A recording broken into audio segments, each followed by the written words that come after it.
Hello. Hello. We're allowing others to get in, so we have a couple more minutes before we get started, but welcome. Thanks.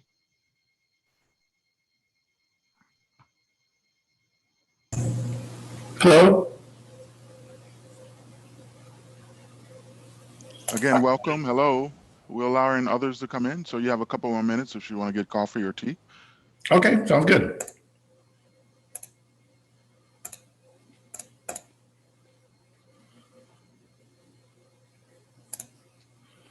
You can mute your environments.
So much complexity. The soy and the fish and the beans. You really couldn't more. Do much for this. Right.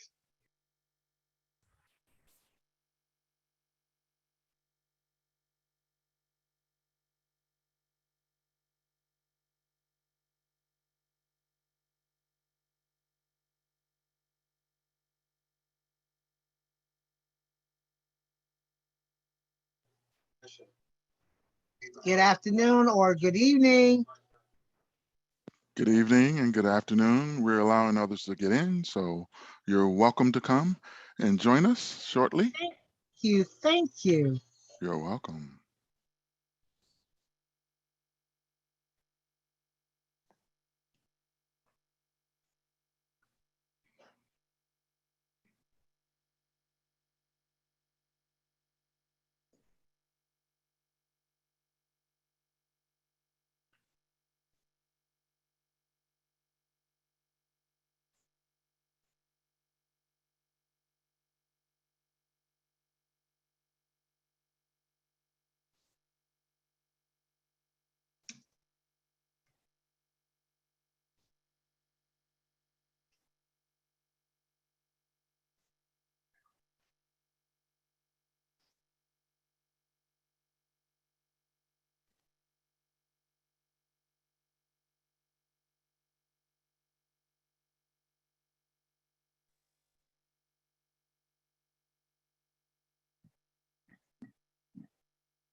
Okay, good evening, good morning, and good afternoon to you all, and welcome. My name is Odell Gordon. I'll be your technical trainer for this session. Welcome to the Sumo Logic, our Sumo Logic Fundamental Certification. I'm based out of the Midwest here, so it's Central Time, cloudy, overcast. It's a rainy day. My background is I've been in IT for about 30 years, been a database administrator. I've been a trainer, of course, and I've been in DevOps as well. So I'm also joined here by my esteemed colleague, Tram Hong. Tram will be manning the chat session for any questions you might have, as well as the QA. I am allowing you, turning on your mic, so if you can mute them, you can always ask a question, just so we don't get any feedback. And let me just turn on a few of these, and we got a few people coming in. Thanks, Noah. Noah's from Portland. Thank you. Jim's for Carolina. Thank you, Melvina from Baltimore, Maryland. Yeah, thank you for you guys sharing.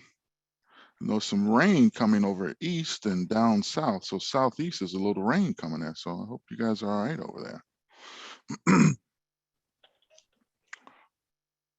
Oh, Mexico City. That's awesome. All right. Thank you, Javier. And San Juan, California. So we have some people all over the place. Great. Awesome. Welcome. Welcome.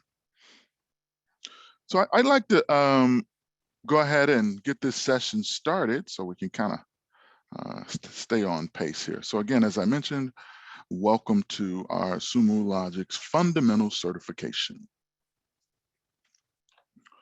Our agenda for this class is to overview Sumo Logic, give you that 500-foot overview, okay? Then we're going to, or I am going to give you a demonstration on how you can monitor and troubleshoot within our tool. Then you and I will get in and do some hands-on labs where we begin to view all of the collected data. We'll then search and parse and analyze within that data set, okay? When we're analyzing, we may identify some trends that may be some critical events that we need to monitor. Then we'll go ahead and create and modify some dashboards. In my upcoming demo, you're going to see some examples of some types of dashboards that you can create. We'll also be able to create some alerts. Once we get finished with the lecture, then you'll get the opportunity to get certified as a generalist in fundamentals. Now, we're so proud to have you join us here. We're excited that you're going to join us. We're also equally excited that you're going to take the certification exam. I'm going to post this link once we get to that time where you can fill out the form, and that will get your $15 Uber Eats voucher. Again, as we get closer to the actual exam time, okay? I'm going to turn off some of this bandwidth. Well, turn off my actual camera here so I can save some bandwidth. So give me a second here. And there you go. Okay. So we want to learn how does Sumo Logic help you, okay? So what you're seeing right now is 4 examples of dashboards that you could create in the tool, okay? So as I mentioned, I worked in DevOps in my career, and it was a while back, but I used to have to come into the office and log into the Unix console, do some greps on our logs. Greps is basically searching within the logs. So it's more of a manual process. But had I had the Sumo Logic continuous intelligence platform, I would have been able to create some dashboards and set some alerts.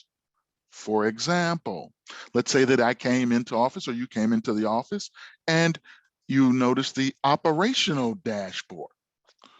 Well, that dashboard is going to identify if any systems are down or up or not running. Okay. It also will allow me to, maybe I wanted to find out the mean time to identify or resolve any issues. So how is the health of my systems? I can glean that information from my operational intelligence dashboard. I could build a security intelligence dashboard where I could find out who's logging into our intranet, or where they logging in from, who's using the root user ID. Those types of information I can glean from creating a security intelligence dashboard. Then from my business perspective, if I wanted to glean information about, we issued a marketing campaign about 2 months ago. How's it going? I can glean that information from my business intelligence dashboard there, okay? Maybe I want to find out what pages are people frequently viewing on our websites? What are they ordering? So that type of information I can glean from my business intelligence dashboard. And then finally, from a global perspective, this is where I can compare how other companies and observing their data and our data worldwide. So I can look out there and see how my data nudges up against other companies. So again, these are just high-level examples of dashboards that you can create within our tool. When I do the demo, you're going to see that I'm going to look at a dashboard specifically. Now let's go down one layer here and let's look at your data, okay? Now, you're going to extract real-time insights from massive volumes of machine data, such as your logs, your metrics, your metadata, traces. Those are just some examples of what you're capturing, okay? Now, your data comes from different environments. Some of your data is on apps or microservices. Maybe they're in a cloud system or a SaaS system. We're going to be able to get your data into our environment, okay? I'd like to welcome those that are just joining. I am turning on your mic. You can mute your environment, and at any time you can ask a question. Welcome. All right, we're just discussing, whoops, what happened there, Odell? Sorry. We're just talking about the actual dashboard examples that you can create in the tool.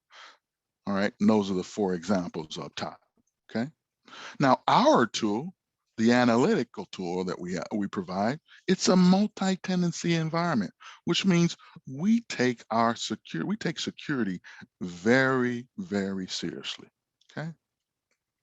One of our leading phrases that we often use is, we're in it with our customers.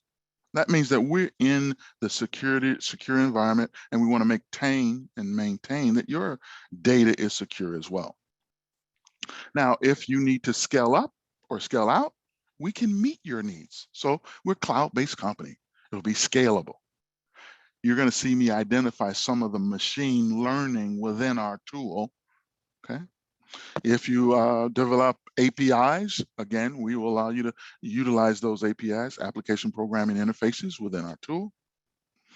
And you'll also see some advanced analytics within our tool, okay? As I mentioned earlier, security is very important to us. What you're seeing over here in the flyout window is our attestments. We are SOC 2 certified, FedRAMP certified, HIPAA certified. Our certifications are up to date and current, okay? Then we get down to your people. And we mean that you can achieve continuous collaboration across all lines of business, where you're able to facilitate, collaborate, decision-making is very speedy, so you can share what you found within our tool, okay? So again, that's just a high-level 500-foot overview of the CIP. You'll often hear me refer to it as CIP, the Continuous Intelligence Platform, okay? Now, here are actually a monitoring and troubleshooting slide that we're going to discuss, and then I'll get into a demo. So some of the things that you might want to do is you might want to be notified if there's a critical event. So what you can do is you can set up alerts. All right. Now you're going to see me use Slack, but your company may be using PagerDuty, or maybe it's using Datadog, or maybe you want to set up a webhook to another alerting system. Whatever you want to do to alert yourself to notify of critical events, you can do that.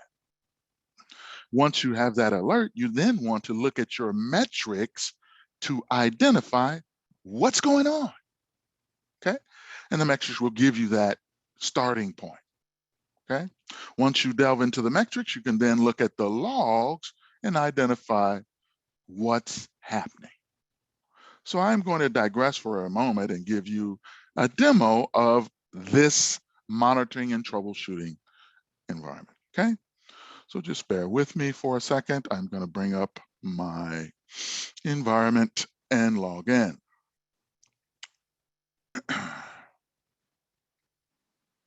So I'm logging into, and you'll get your opportunity. Again, I'm just doing a demo right now. You'll get your opportunity, okay? So again, I'm logging into the CIP, the Continuous Intelligence Platform. And let me just change to my demo environment. I have multiple instances, so I'm logging into my demo environment. You all are going to log into the training environment in a second, okay? You'll see that I have a lot of tabs up here that are open. I'm just going to close them, and I'll talk about this again later, but I want to close those tabs by clicking on the three dots in any one of those tabs and close all tabs, okay? Again, I'm in the Continuous Intelligence Platform here, and I work for a travel, my demo is I work for a travel company, okay? This travel company allows you to book your airline, rental cars, whatever you need to do in your travel efforts, your hotel, etc. So one of the things that we can do is we set up in our environment, we set up in our production environment multiple dashboards. So what I'm doing here is I'm going into my production environment. I'm looking at my operations, and you'll see that I have several dashboards, okay? So here I'm looking at my high-level Travel Logic dashboard. And what I want you to remember is that think of a stoplight.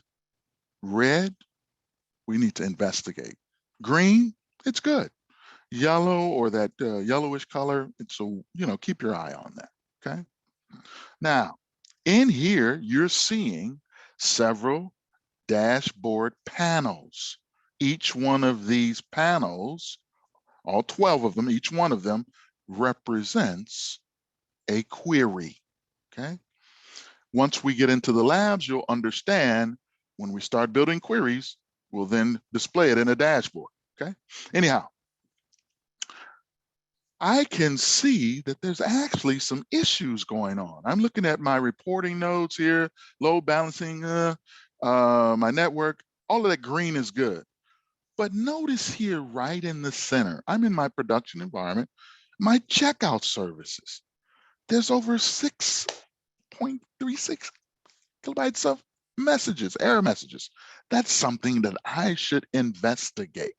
Now, we set up a Slack alert, okay?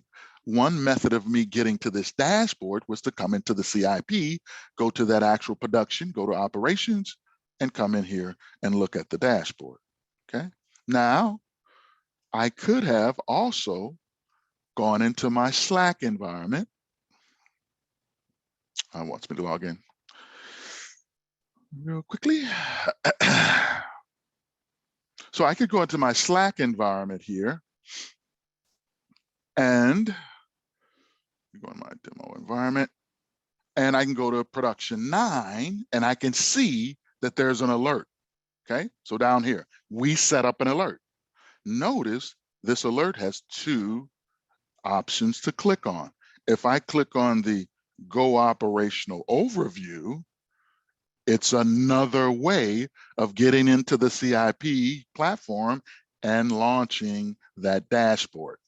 So again, I demonstrated that I could have easily logged into CIP, went to production, opening up my operational overview. We set up alerts so I could go into my Slack, go to that production environment, and click on the actual Go operational overview. So I just demonstrated multiple ways of seeing that dashboard.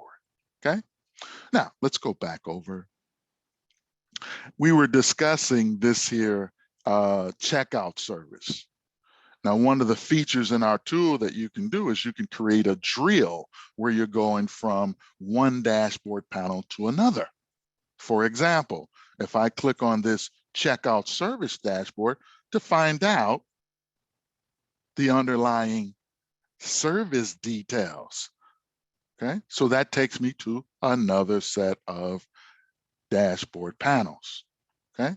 Now, digressing and going back to my Slack, I could have came into Slack, noticed that there was an alert, and clicked on my go to service detail. That would have essentially brought me where I was before. So again, just showing you multiple ways and showing you how you could build alerts that will take you to dashboards, okay? All right, now, in this particular dashboard, I have 6 panels. Again, each panel represents a query. I see my bookings. I see errors over the last 7 days. I see errors by nodes. Let's say I was in a multiple distributed install environment. I can see the latencies as well, okay? These dashboards are also interactive. What do you mean, Odell? Well, let's say that I'm looking at my bookings. Everything's good, no errors, no errors. And then all of a sudden I start getting error messages, okay? So what I could do to single out that period, I can go to my legend and turn off my successes. Now I'm only seeing my failures, okay? Again, it's just a toggle of the item in your dashboard. Now, we want to take a look at our CPU and our memory. We can see that there's some spikes and some peaks here, okay? We want to investigate that. So we want to look at the underlining query, okay? To look at that underlining query, in this example, there's no drill. There's nothing, there's no other dashboard to go to. So what we want to do is look at the underlining query. So in the top right corner, you'll see this icon that I'm pointing to, okay? That icon, let me go back to it for a second, it happened so quickly. All of our icons have bubble help. So basically that's showing in the metrics. So how do you see your CPU and your memory? You open up your metrics, okay? Now, in this example, we have a heat map.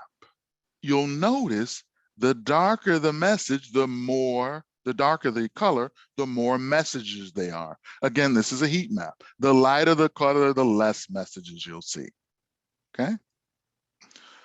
Down below, you'll see the actual query is looking at our CPU and our memory usage. The actual query itself is using our metadata tag. We'll talk more about that. And the location of the object and the keywords. Now, if I want to bring that query into focus, one technique that I can use is I can go up to the heat map and hold down my shift key and click on my left mouse, and that will launch the query tab for us. So we're actually seeing our source category, which is a metadata tag, and I'll talk about that shortly. We're equating it to where our checkout logs are, and we're using keywords, errors, and exceptions. So if I were to run this, I would essentially go through here and see all errors and exceptions, okay? Now, let's suppose that we don't want to use a keyword. we would actually like to see all of our log messages from our checkout service. So I'm just going to remove that, make sure I spell it correctly. Just going to remove those keywords, okay? I'm also going to change my time. I'm going to do about 15 minutes. We'll talk about the time shortly. Just give me a minute to get through the demo, okay? So I want to run this. Now I'm retrieving all of my checkout messages. Underneath the actual query, you'll see, hey, it's done gathering results. That's important. You want to know if it's still running or not, okay? The elapsed time, how long did it take? And then you'll see the total amount of messages.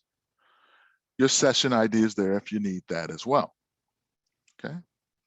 You have a messages tab that actually has your time and your message by default in your field browser, okay?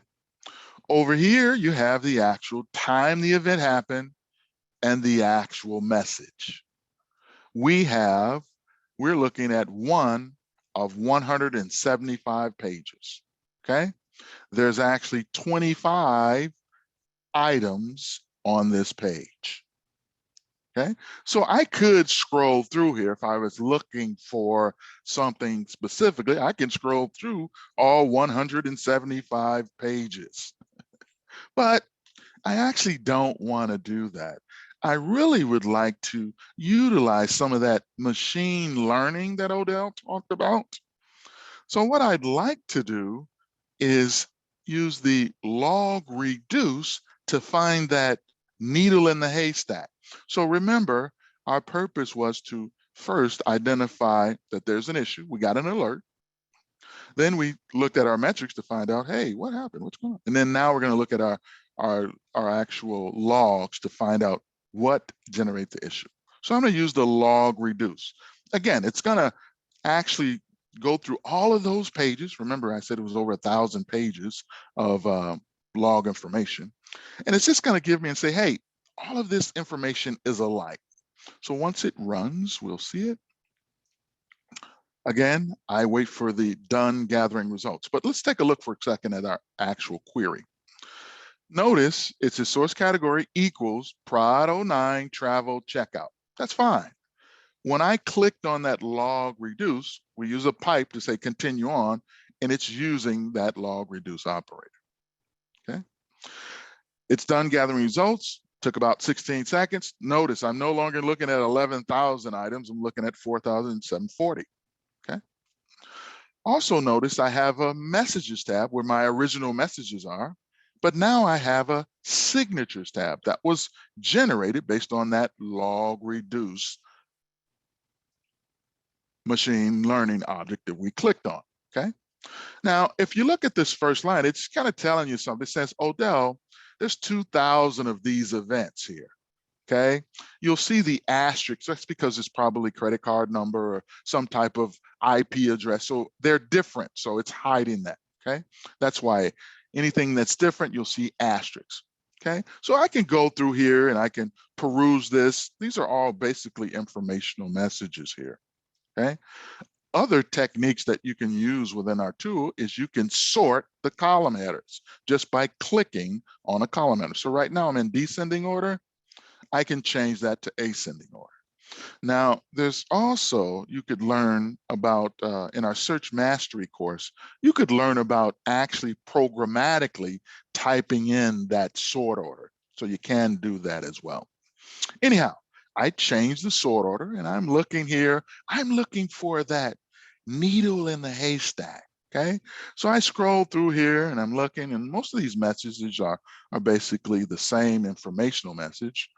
So again, I'm looking for that needle in the haystack, and eventually I'll come to it. And I want you to read it with me as we get to it.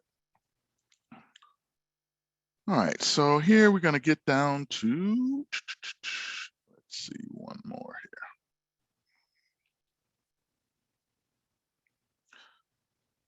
All right, so we're looking for our message, and let me go back to the top because I know it's here, and let me change my time period. Again, I'm looking for that needle in the haystack, so I'm running it again. I'm just giving it more time.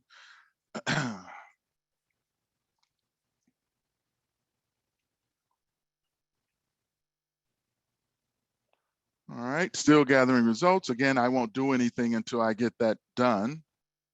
Again, it's going through all the logs and finding out, hey, this appears over 10,000 times, okay? So again, I'll use my count and I'll change the sort order. And again, this time I'll be able to find my needle in the haystack.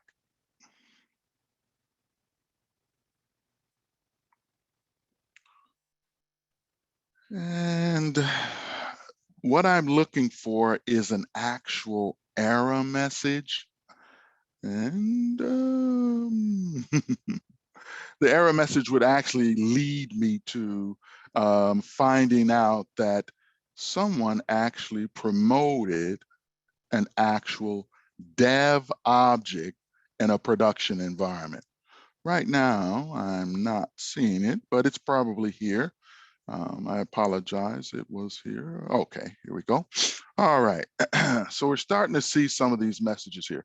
So we see there's a checkout issue, checkout processing, it started, processing payments, okay. We can see checkout, all right, okay. And let's see here. All right, so maybe it didn't update yet. This happens every 15 or 20 minutes. I'll take a look here. Oh, and see if it's here. So here's a message here. Here we go. So here it lets us know, hey, there's an error. All right.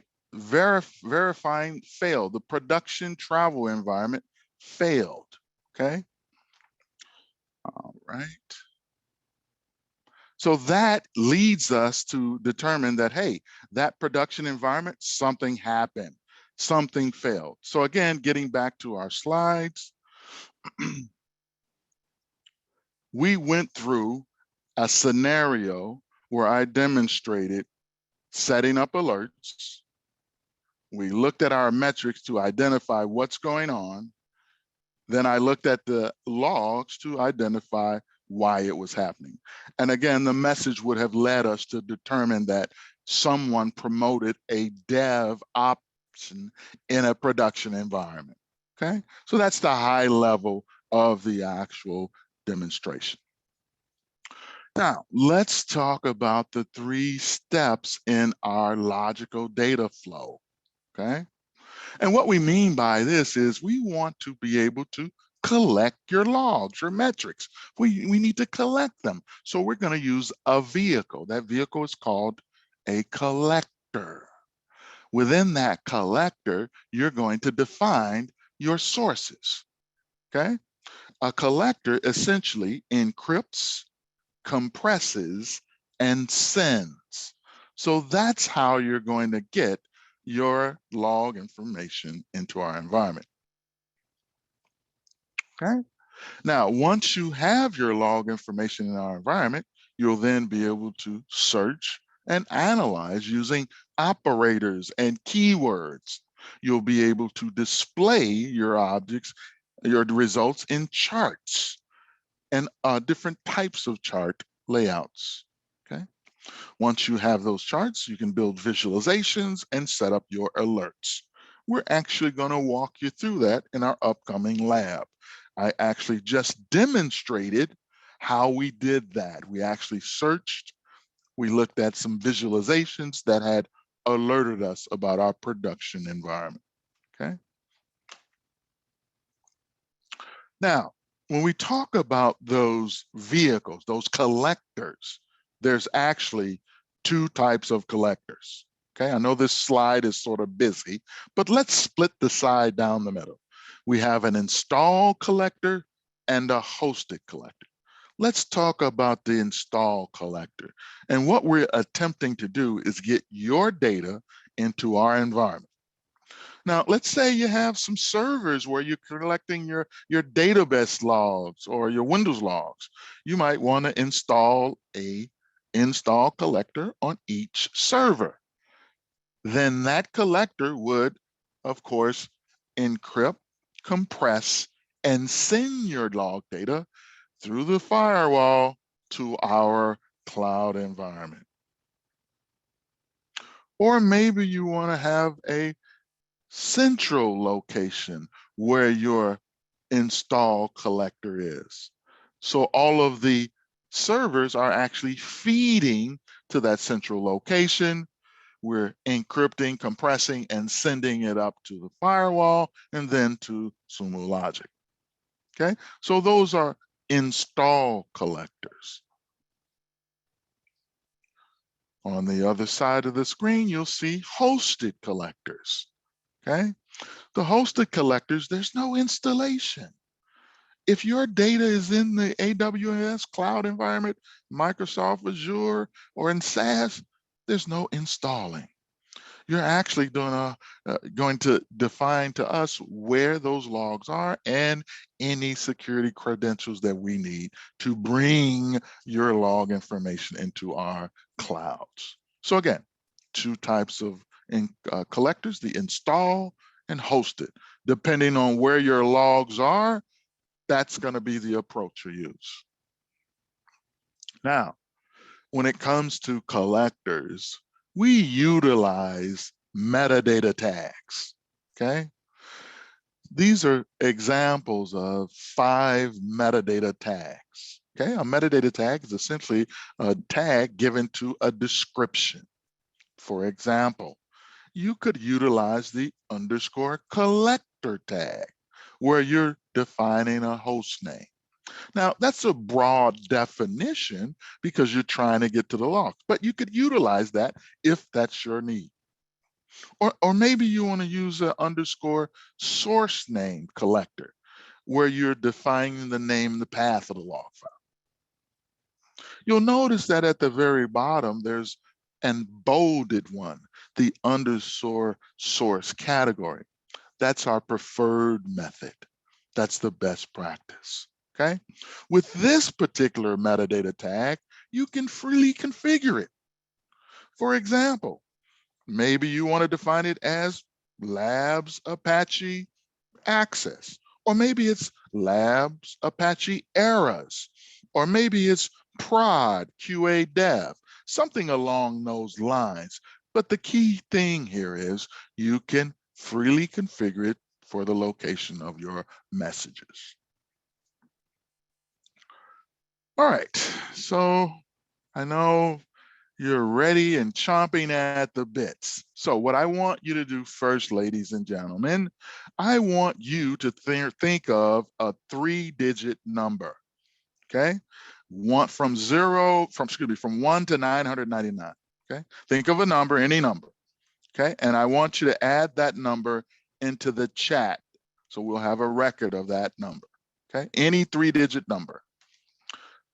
And you're gonna watch me, thanks, Jim. Okay, thank you. You're gonna watch me while you're thinking of that 3-digit number. Okay, I'll paste the actual credentials in the chat, but I want you to watch me so you can see how to log in correctly. You're logging in to our training environment. We have the data configured. We know all of the environment. We don't know your production environment at your offices. So again, we're gonna utilize our training environment, okay? Now, some of you may have used the same number. No worries. Whenever we create something, we're going to make sure you put your initials behind it. So that's going to be uniqueness. But again, I want you to watch me first, then do. So the first thing you're going to do is go ahead and bring up the services, sumologic.com. Watch me first, please, and then do. Okay. Then you'll type in training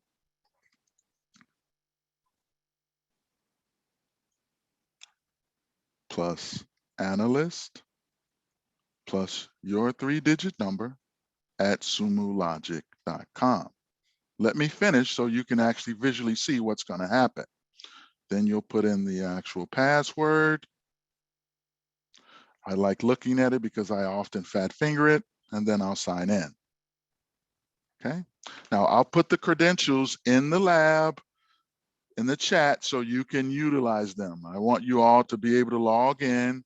Go ahead and log in using our URL, services.sumologic.com. sumologic.com. You're going to replace the pound symbols with your number, just as you saw me do. Okay. And once you get in, please go ahead and raise your hand.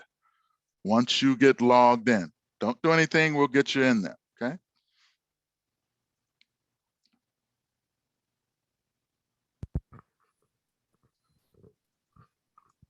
Again, we want you to log in.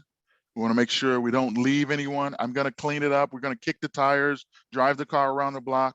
Just be patient with us. We want to make sure everyone's logged in. So again, raise your hand once you've logged in. So you go to the participants list and go ahead and raise your hand. That lets me know that you're in. If anyone's having any problems, please let us know.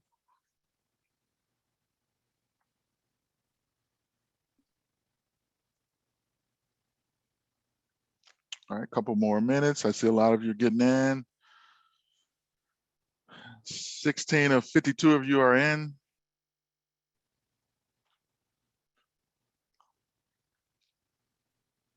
Again, you're just logging into the platform so I can kick the tires, walk around it, roll the windows down, drive the car around the block. That's my analogy of learning a new tool. Before you get in and start doing work on the car, you want to at least figure out how the car works itself. Just some basic things.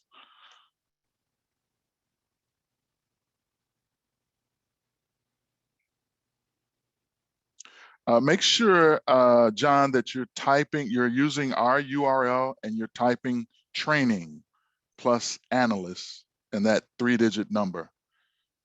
Thank you, Kumar. Thank you for letting me know you guys are in. Danny, you're going to create your own number. Again, as I mentioned, as you watched me, you're going to use the same credentials, but you're just going to replace the pound symbol with whatever number you choose. Do we get access to this recording afterwards? Sure do. Awesome. Thank you. Good question. All right, so anyone not in, still having trouble, again, you want to make sure you're using our credentials. If you're getting an error, try using a different 3-digit number, okay? So it looks like about half of us have gotten in. Okay, Jay, you don't have to copy the credentials, you just open up a browser and type in service.sumologic.com. Type that in. Okay, once you type that in, you should come to a login screen. You're going to type in as a user ID, training plus analyst, any 3-digit number at Sumo Logic. Good job, Owen. Oh yeah, you from this morning. Yeah, you're a master now. That's why it's fast.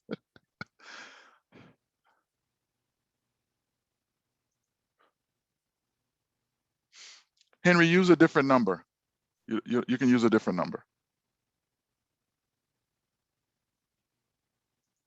Try 985 or something like that.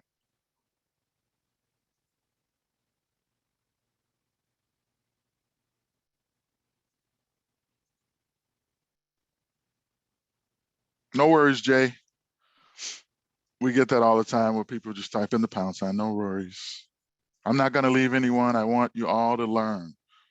It should be a fun and mental experience. I'm teaching you the fundamentals. You can use that if you want to. Katrina, yep, you're going to need a number. So again, if you look at the credentials here, you're going to replace, for your login number, those pound symbols. You're going to put in a 3-digit number. Yeah, I wanted you to display. Yep, I did want you to tell me your number. Yep, I did. Thank you, Katrina.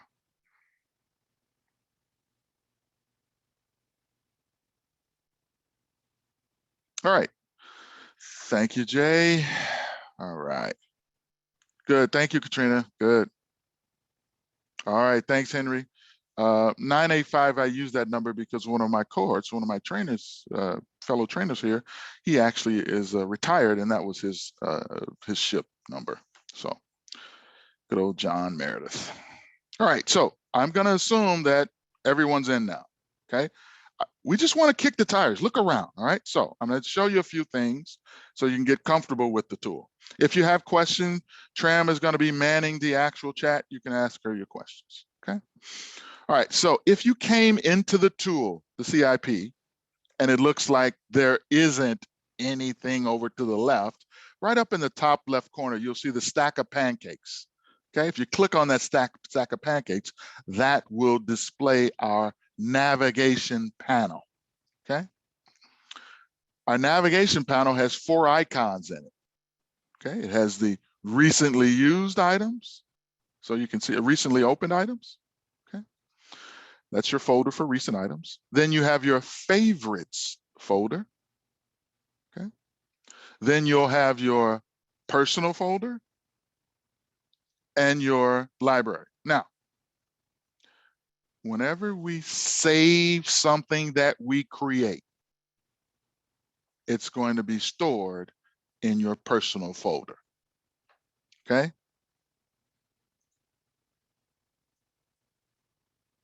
All right, good, just checking this, okay? So again, remember, whenever you save something, it's gonna be stored in your personal folder. Now, this library is in case our administrator or someone else in the company shared something with us, okay? And you're gonna see us go to that, all right? So again, we've expanded our navigation panel, okay? Down at the bottom, towards the bottom, the darker area, we call this our main menu, okay? And you'll see, we're gonna go to this coming up, but again, this is our main menu in our navigation panel. All right, now, over to the left, you'll see that I have a bunch of tabs open. You may or may not have these. I've been using this particular training ID, so I have tabs that I use. So I wanna close them. So I'll click on any one of these 3 dots and close all tabs. So mine should look like yours, or ours should look similar now, okay? So we have a home tab that has links under it. We have a library tab as well as an alert tab. We're going to spend most of our time on the home tab. Again, we're just kicking the tires, ladies and gentlemen. Under our home tab, we have 3 links. We have our home link, which kind of gives us our opened items, recently used items, okay?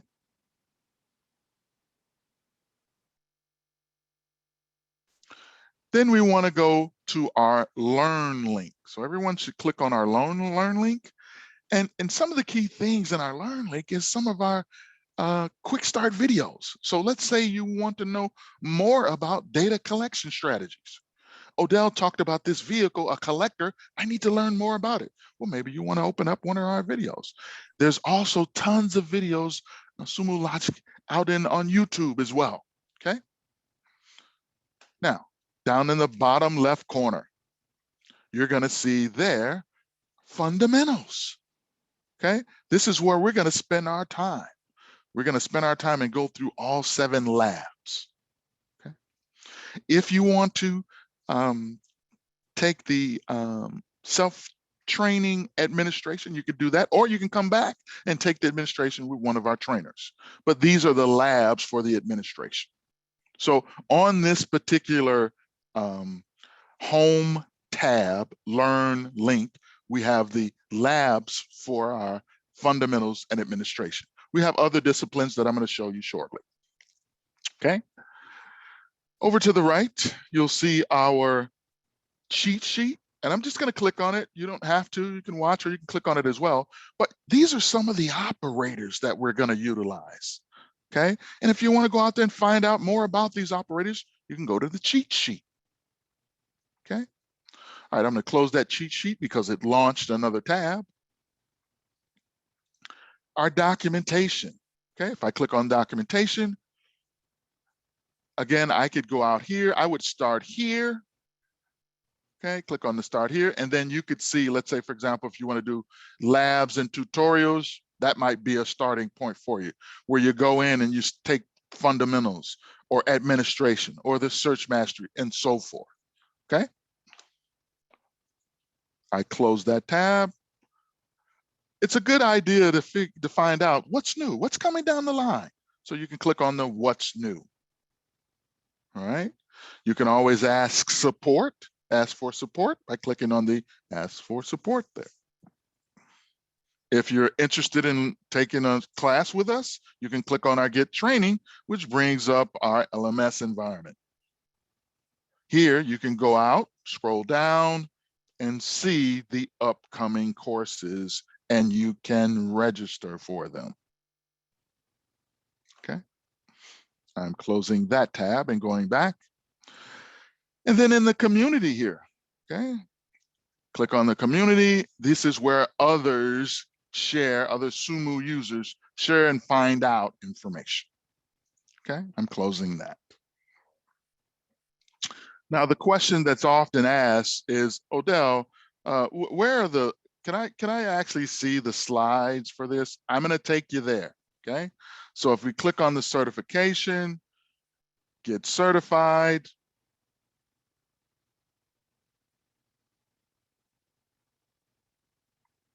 okay, go to my recorded live training, click on the discipline, which is fundamental certification.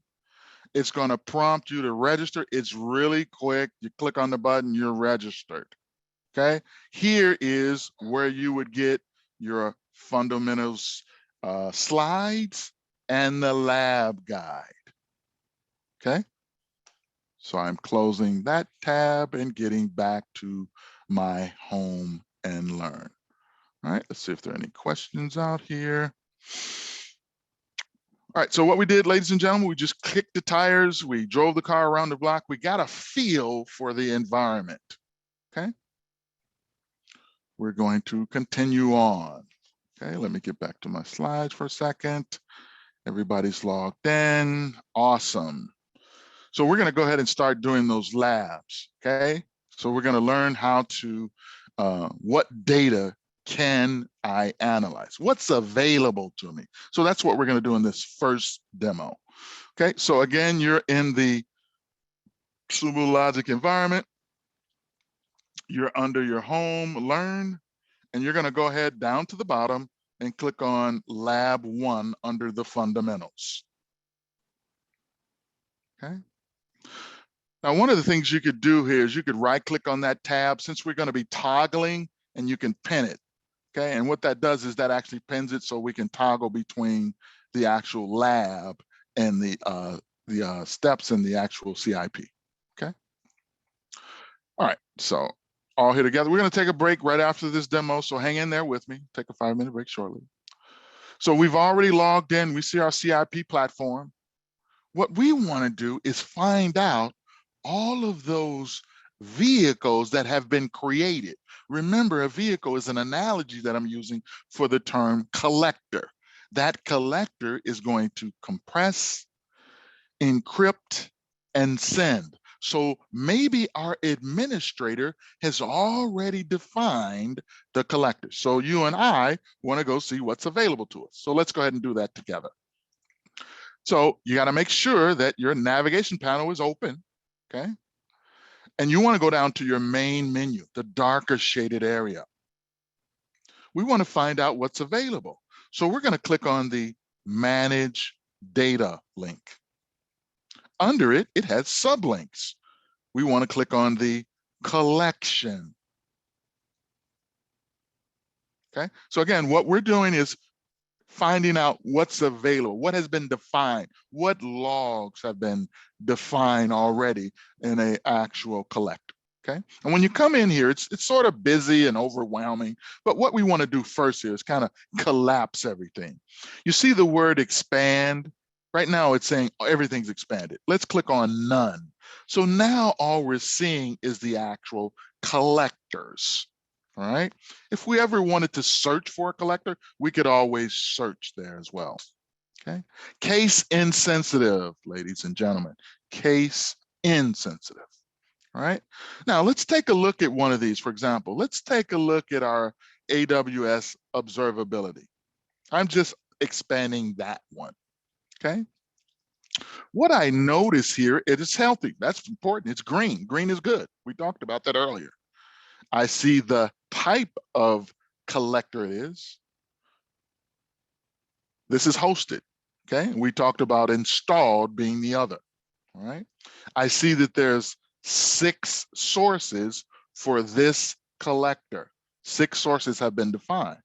The sources that I'm grabbing my logs from is from my ALB, my CloudTrail, CloudWatch, my observability inventory, etc. So these are the 6 source categories that's retrieving the log information with this one collector, okay?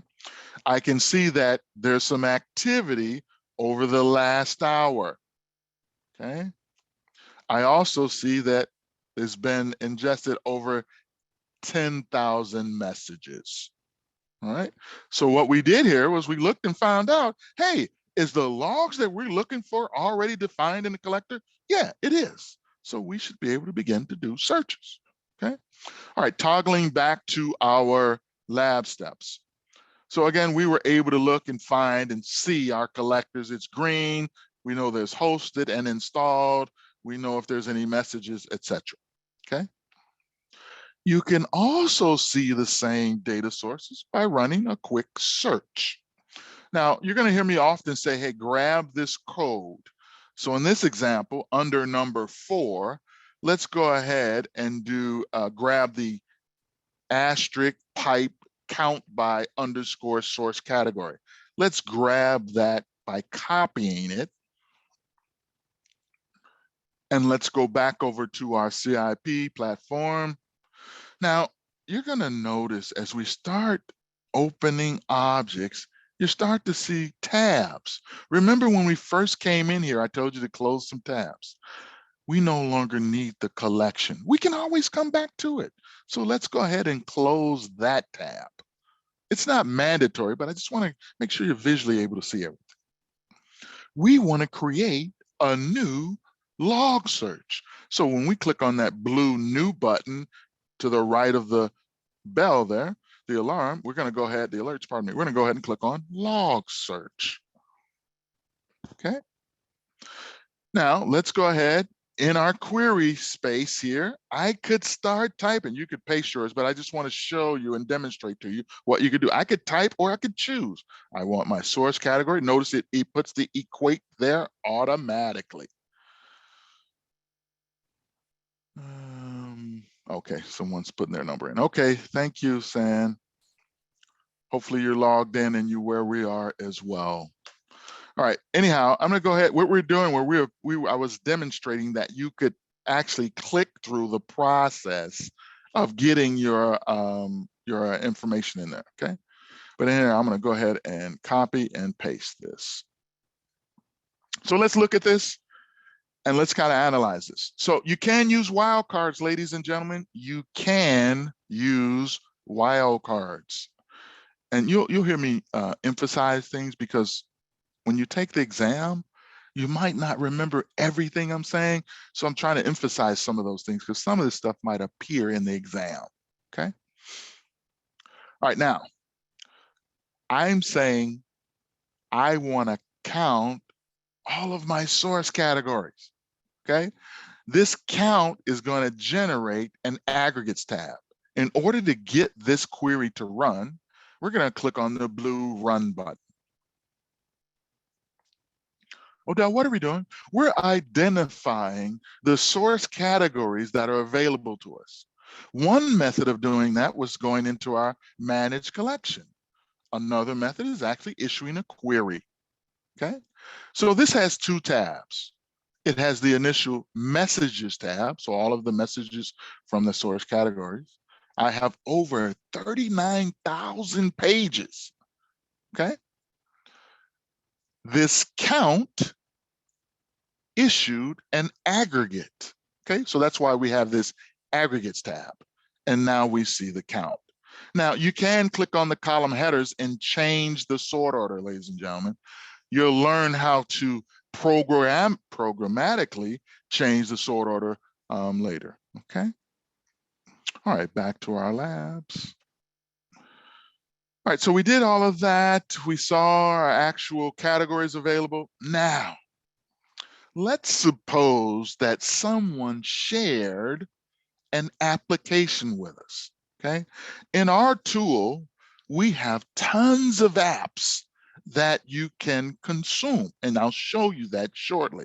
But let's imagine that our administrator, maybe our administrator shared an actual app with us.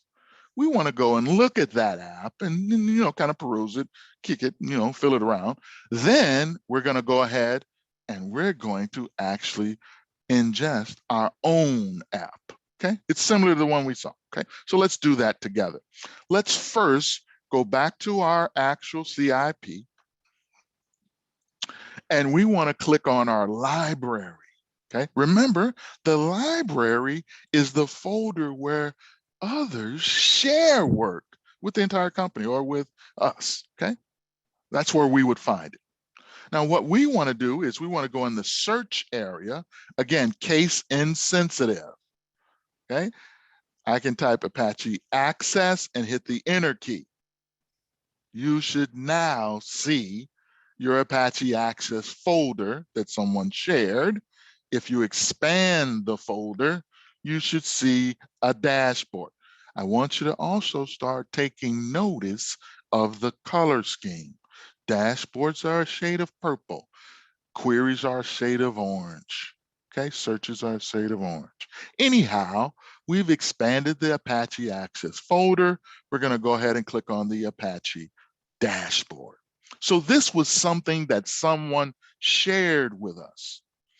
Now we can peruse here. We can see that it has the uptime, the requests per seconds. There's even a visitor's location map.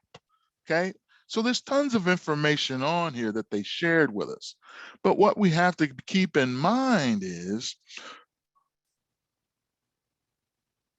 oh yeah, let me, quick question here. So I'm gonna put the lab instructions in the chat again. Someone's asking that, just give me a second. All right, here it goes. All right, now, again, when you log in, you're gonna replace that pound symbol with a 3-digit number that you think of, okay? All right.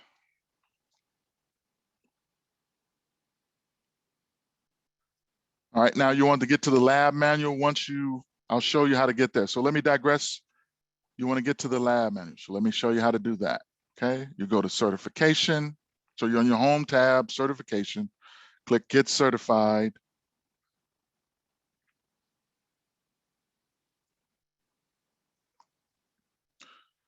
Click on recorded live training. Choose fundamentals, and you'll see the lab guide. Okay, and Tram has also posted that in the chat as well. Thank you, Tram. Anyhow, back to where we were. So what we did here was we actually opened up a dashboard that was shared with us. But we have to keep in mind that what if they had some underlining filters, or what if they don't have the most pristine Apache access dashboard? So yeah, we could consume this one, or together, ladies and gentlemen, let's go down to our main menu, okay? And let's click on our app catalog. Here are all of those apps that we talked about that were created that'll give us starting points, okay? So let's say we want to consume an Apache catalog, okay? An Apache app catalog. So let's go ahead and type in the search. Again, case insensitive. We see several choices here. Let's go ahead and click on the Apache. And one of the neat things about the tool is it says, hey, here's some previews of what you're gonna get, okay, down at the bottom. We are gonna go ahead and add to our library. So go ahead and click on that add to library. And let's go ahead and leave it as a Apache, and let's put our initials, okay? And I'll go ahead and put in a date here. All right, so he'll ask, how do you get to the app catalog? Great question. Make sure that you're in the navigation panel. So make sure the navigation panel is open. Down in your main menu, you should see app catalog. Click on that, and then you're going to type in Apache, and then click on the Apache app. Okay, hopefully you're there. All right, so again, we were, yeah, you're welcome, no worries. All right, so again, we're gonna go ahead and, add this to our library. You'll put your initials there. You don't have to put the timestamp like I'm doing, okay? There's no need to do that. All right, now, you also want to change the actual application log source. We're not going to use a sales category. We're going to enter a custom data filter. Okay. Now we could type in the actual filter that we want, or we can actually grab it from under step number, let's see, step number 4 here. Okay. So right here, it reads web server underscore system equals Apache. If you're highlighting this, realize that there's a period at the end of the sentence. We don't need the period. If you're typing it, no problems. Make sure you use the underscore and the equals. All right, getting back to our CIP. Again, you have selected enter a custom data filter. You're going to paste web server, or you can type it, web server underscore system equals Apache. Okay. Now we're going to add to library. Now, when we create something and save it, even though that says add to library, where do you think we'll find this at? Can someone tell me, where will we find the object that we just saved and created? In our personal folder. Very good. Thank you. Exactly. So whenever you save something, you're going to find it in your personal folder. Okay. Now, if we expand this app folder, we can see the Apache overview.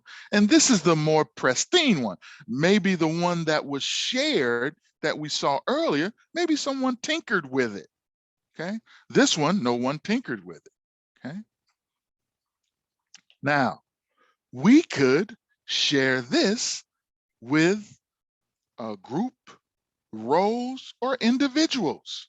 Let's do it. Let's go to the folder where we just, in our personal folder, let's go to the Apache Your Initials folder, click on the 3 dots, more, click on that, and we want to share.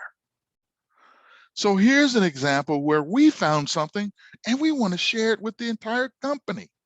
So over here where it reads share with specific users or roles, you click down and you'll see there's the entire organization, there's some groups, there's some users. We're going to go ahead and choose our entire organization. Okay. Now, it's going to prompt you to choose a user or role. You don't have to do it. Just click in the background off of it. Okay. Now, test question, ladies and gentlemen, a test question. When saving, the access rights are view, edit, and manage. View, edit, and manage. There's no read. There's no delete. It's view, edit, and manage. Okay. All right. So we're done. We're going to go ahead and share that. Okay. All right. Let's go back and see where we are. Looks like we did all of that. Yep. Boom. Shared it. Awesome. Awesome sauce. So congratulations, ladies and gentlemen. You've completed tasks in part 1. You signed into Sumo Logic. You searched for categories to see the data that was available. You searched and viewed a dashboard that had been shared by someone. And then we installed an app, shared it with others. Okay. All right. Let's go ahead and take a 5-minute break. and come back and continue on. All righty.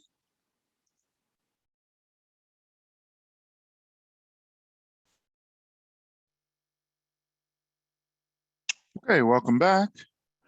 Hopefully you were able to breathe, stretch, exhale, get out of front of the computer for a minute. Let's get back to it. All right, so we had just completed lab number 1, okay? So in our lab guide in the bottom right corner, you can click on the link that'll take you to lab number 2. So let's go ahead and click on that. All right, so here we want to create a query, okay?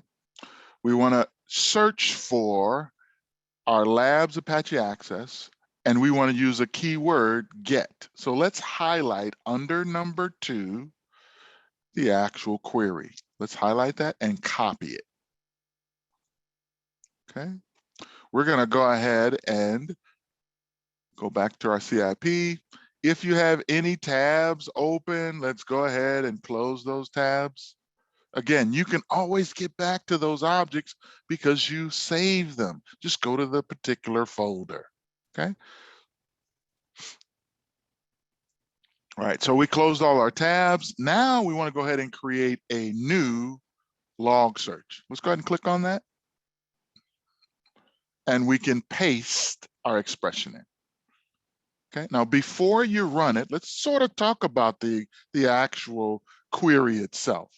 Remember, we talked about at the very beginning, our source category as being our best practice. So we're utilizing that. We're equating that to labs Apache Access. All right, and we're using the operator and is implied. It's optional. We don't necessarily need it. But if you're using an or, you have to explicitly type in an or. Okay. Anyhow, we want in these messages are get messages. So we're using a keyword.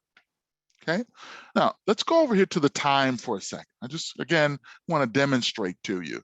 By default, every query that we run is going to be designated to the last 15 minutes. Okay. We could change that by clicking and we get relative times that we can select. Okay. If we want a custom date and time, we can click on that date and do a custom time. Okay.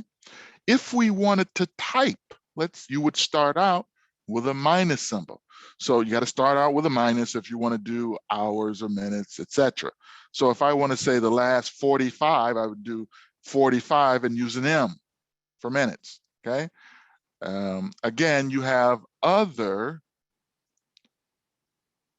You can use M for minutes, H for hours, D for days, etc. So again, if you wanted to manually type that in, you could. Let's go ahead and choose 60 minutes and let's run our query.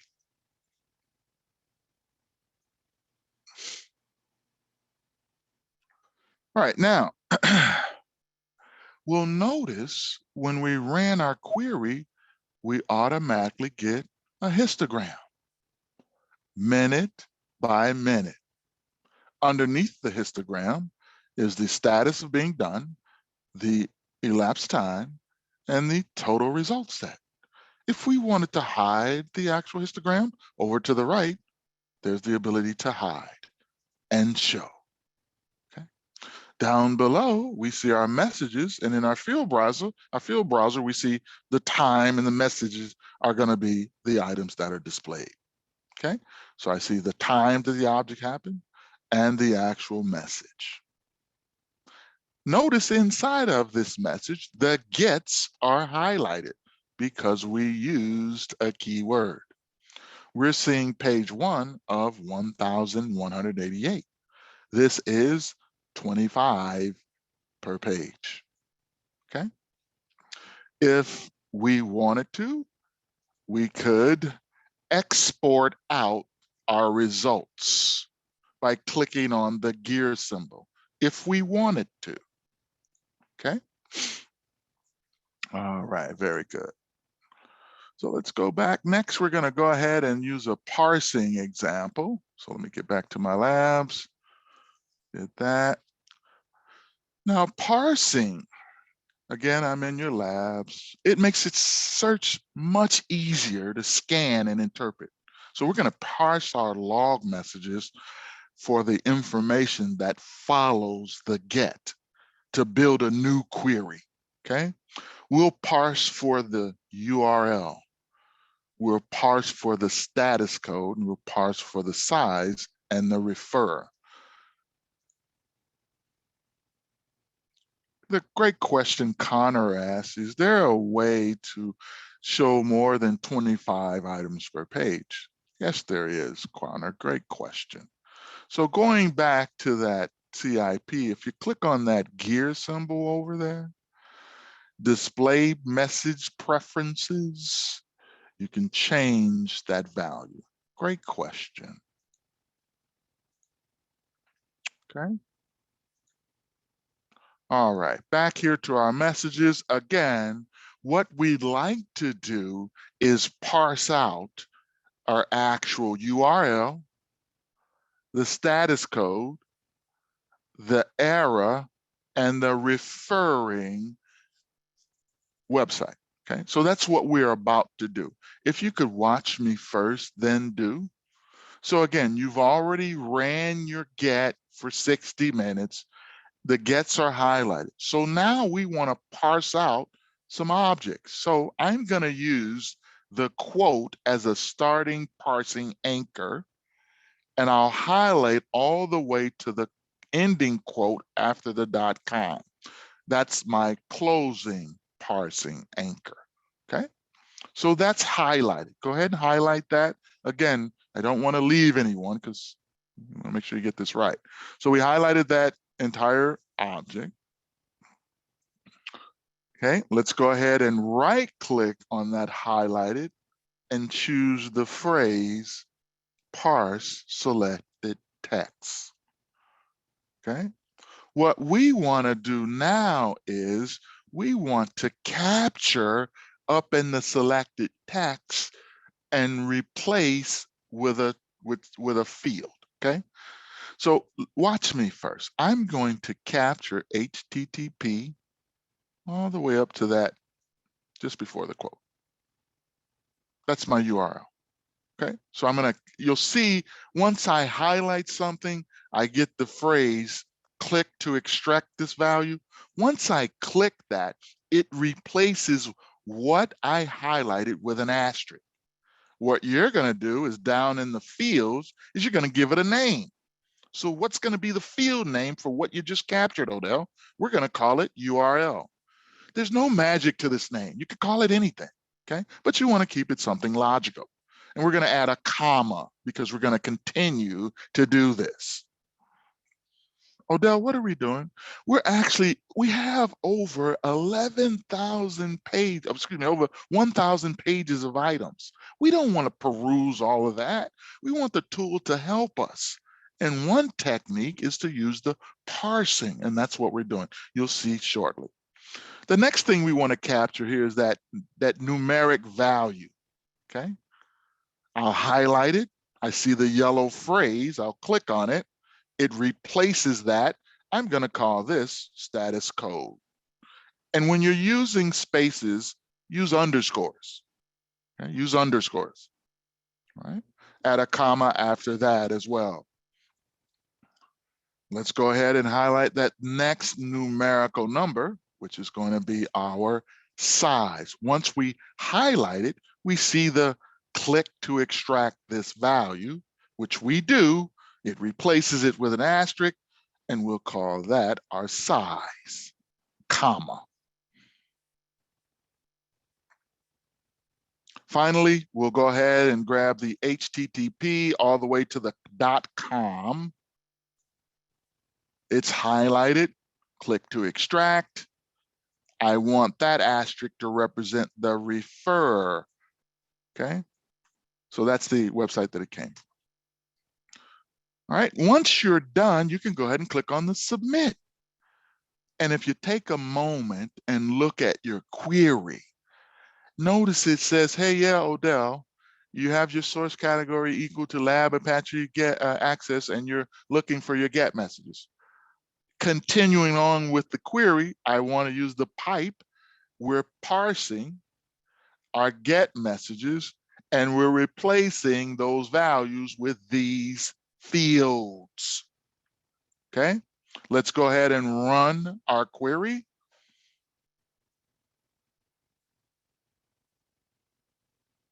What you're going to notice is that we now have more items in our field browsers that's going to be displayed. Not only are we seeing our time and our message, we're now seeing our refer, our size, our status code, and our URL.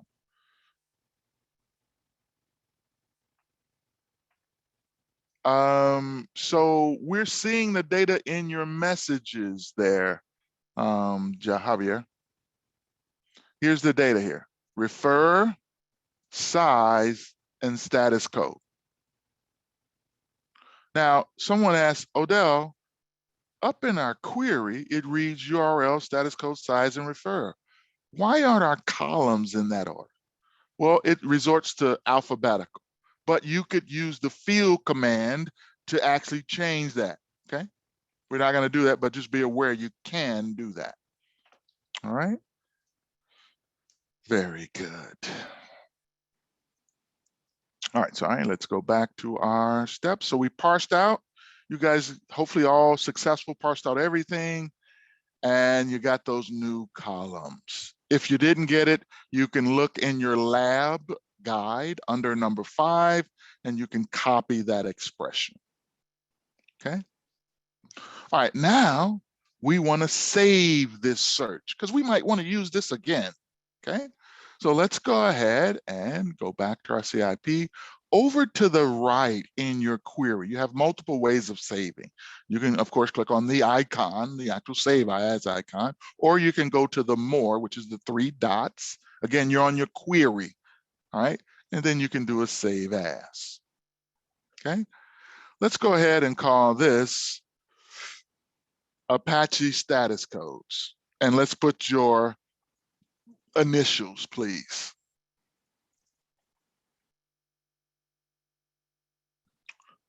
Okay, yeah,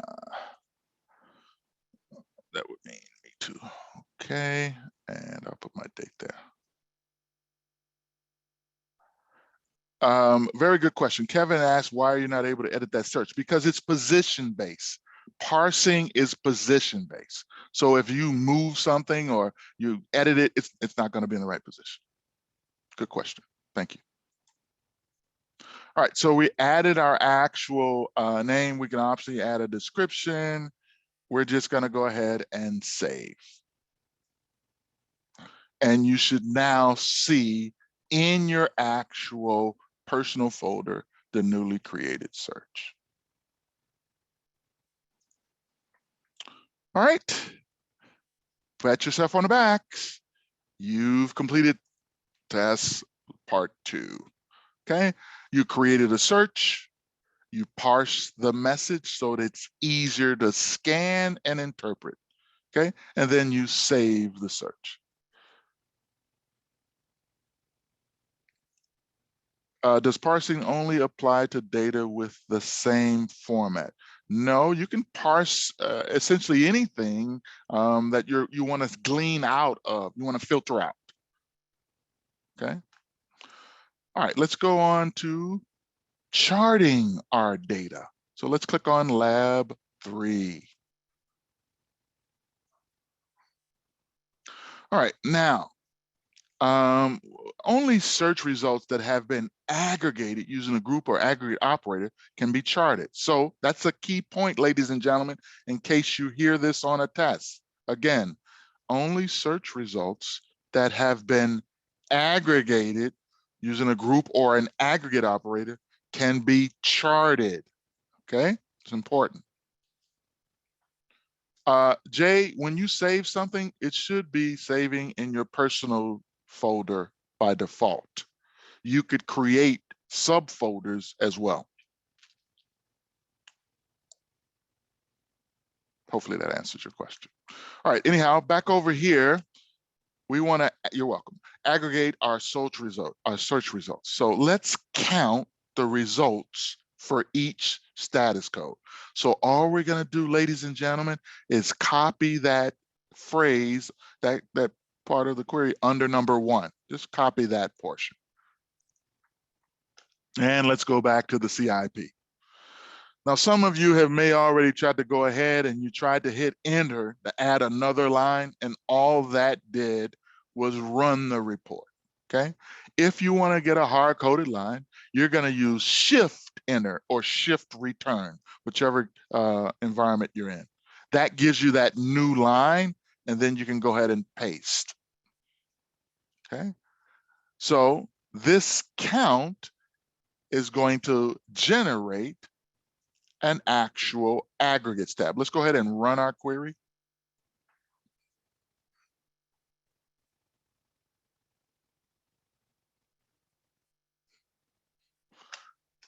And I'm going to copy the actual, because I think there's something wrong with the actual source. So I'm going to copy this phrase so I can get more data.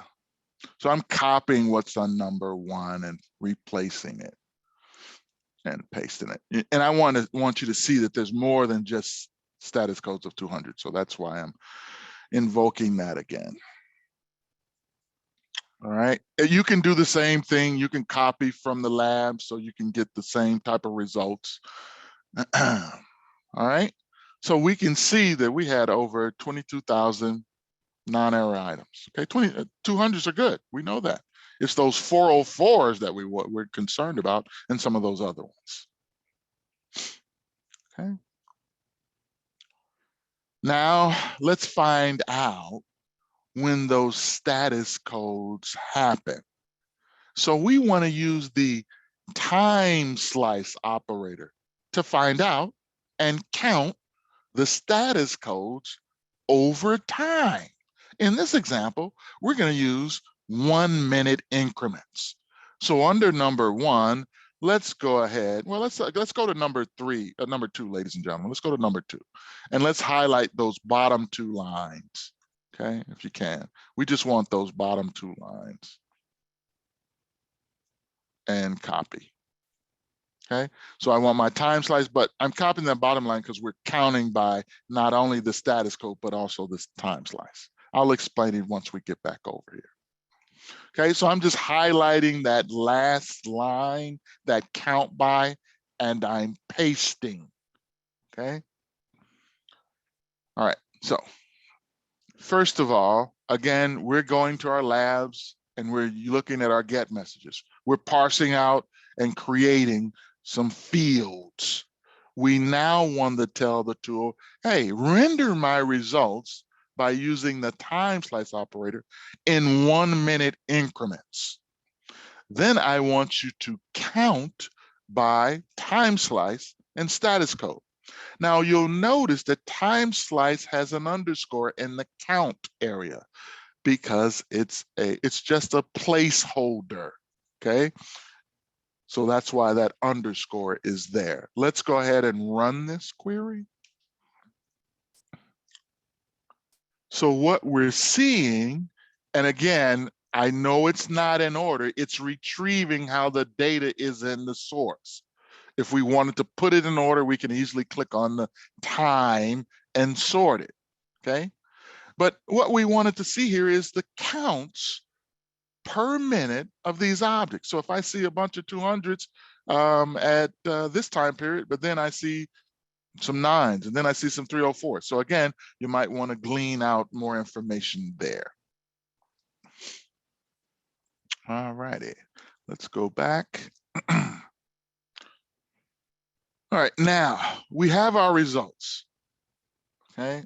But what if we wanted to do some comparisons, or we wanted to do some analysis, or maybe we want to identify some trends? It's sort of a challenge doing it by a list, okay? It would be awesome if we could create that Excel-like environment, okay? And we're going to do that by using the transpose operator, okay? So I'm going to go ahead and just highlight that last statement there the transpo under number 1, you can highlight that phrase there and copy it. We want that to be the last part of our query, the last line in our query. So again, if I want another line, I place my cursor at the preceding line, at the end of the preceding line, and then go ahead and do Shift Enter or Shift Return. That gives me that line, and I can paste. So again, if we read through here, it says, Odell, yours might not say Odell, but it says, hey, Odell, you're going to transpose your rows to display what's in the time slice. And then you're going to transpose your columns to display what's in the status code. Okay, go ahead and run it. What you should see now, and if you don't, you can go grab that code. What you should see is minute by minute, you see the actual, on the column headers, you see the status codes, and you can actually see the count of those items. So I can do comparisons, I can do an analysis, I can identify trends much easier by transposing to that Excel-like look. Okay. All right, very good. Hopefully you guys are all up to that point. Now, from here, Sumo can create something even easier to read. What's easier to read than a bunch of numbers? A visualization, okay? We could actually make a chart, okay?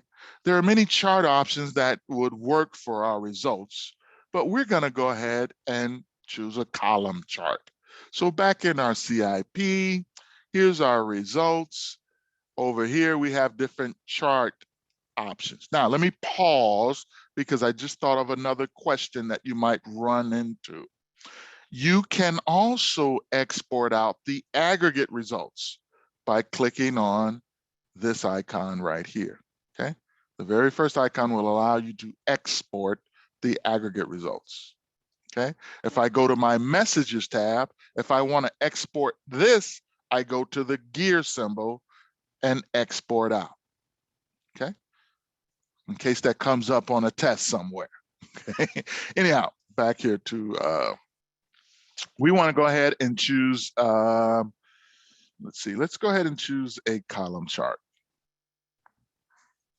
okay? Now, if we look at our data here, we can see that these 200s, they're dominating our chart. But just like I demonstrated in the dashboard, we also have that capability of our legend. So I could click on 200 over here in my legend to turn it off. Now it looks like my 304s are dominating the chart. Well, I can click on that and turn it off. But let's say that we wanted to display this where we wouldn't have to toggle on and toggle off. We actually would like to build that in our actual query. We can do that, okay? So let's go back to our actual lab guide, and we want to go down to step 1 where it says piping, where the exclamation mark means not status code 200 or status code 304. So we're going to copy that, and this line will actually be under our parsing statement, okay? So let's copy this and go back, CIP. I'm gonna place my actual cursor at the end of the parsing statement and do a hard return. Then I'll paste, okay?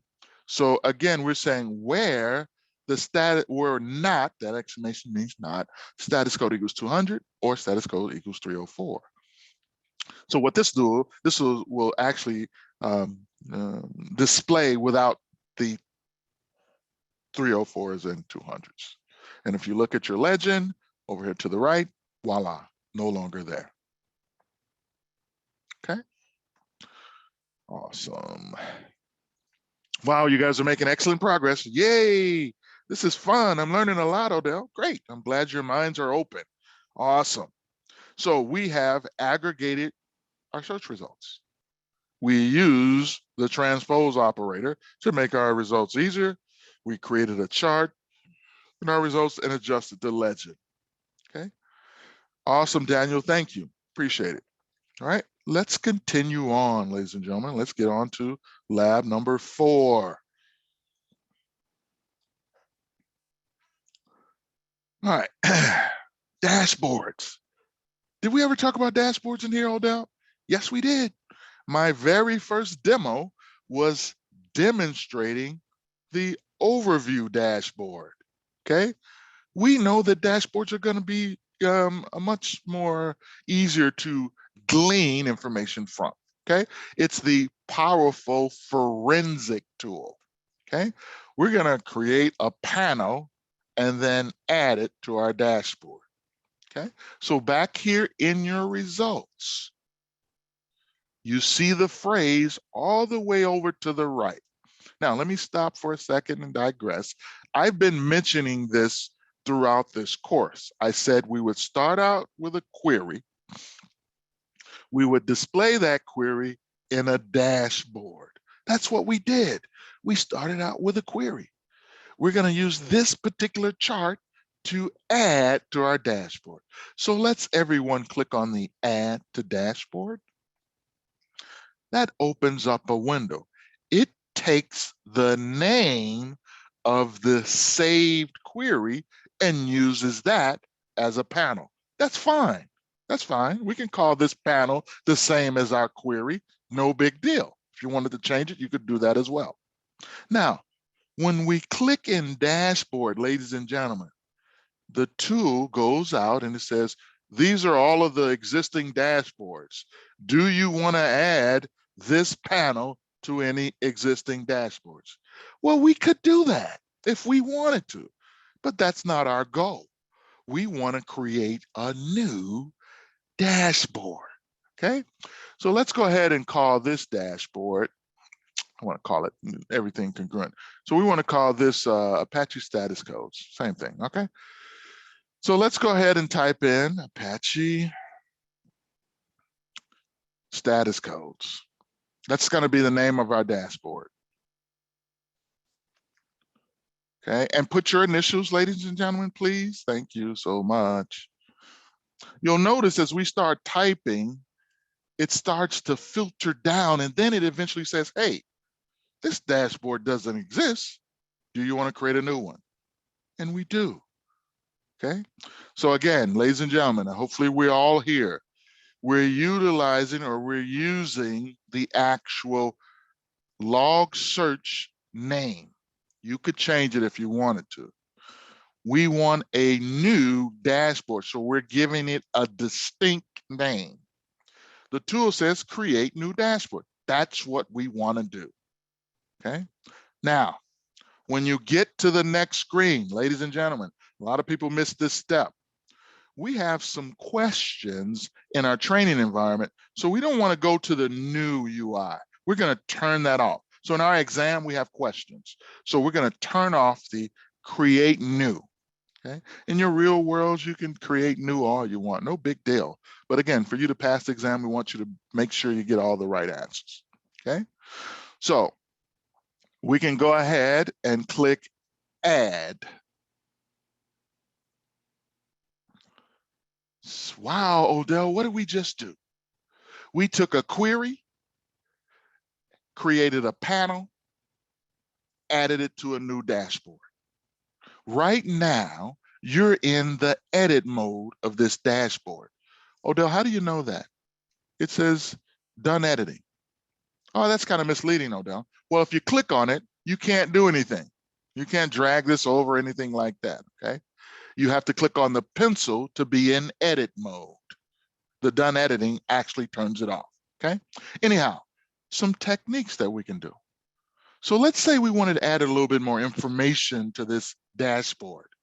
We can go to the 3 dots, click on add panel, okay? That brings up the ability to add a new panel where we're adding a title and text. We want the title to read understanding the data. So I have the radio button title by default. So understanding the data is what that's going to read. If I type it correctly, Odell. We also want to add some text. So we'll use the radio button to the right of that. And now the text is enabled. And we want to say this panel represents or displays, whatever you, excuse me, whatever you want to say there, represents status codes.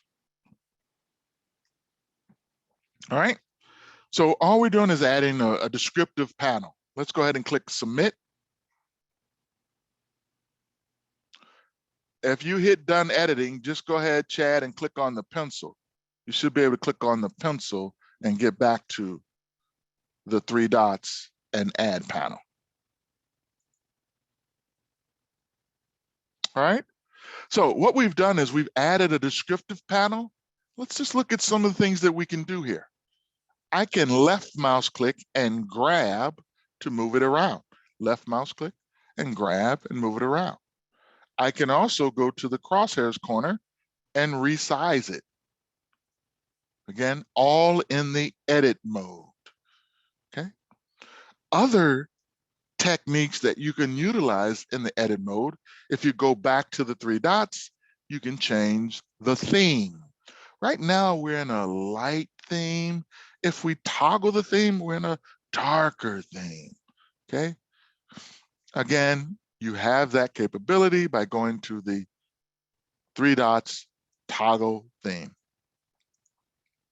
All right. We can click on done editing. And let's go back to our lab. And we, of course, want to share this now. So let's go and share this with our entire organization. How do we do that, Odell? Great question. Remember, we save this object. Where is it going to save? In our personal folder. Okay.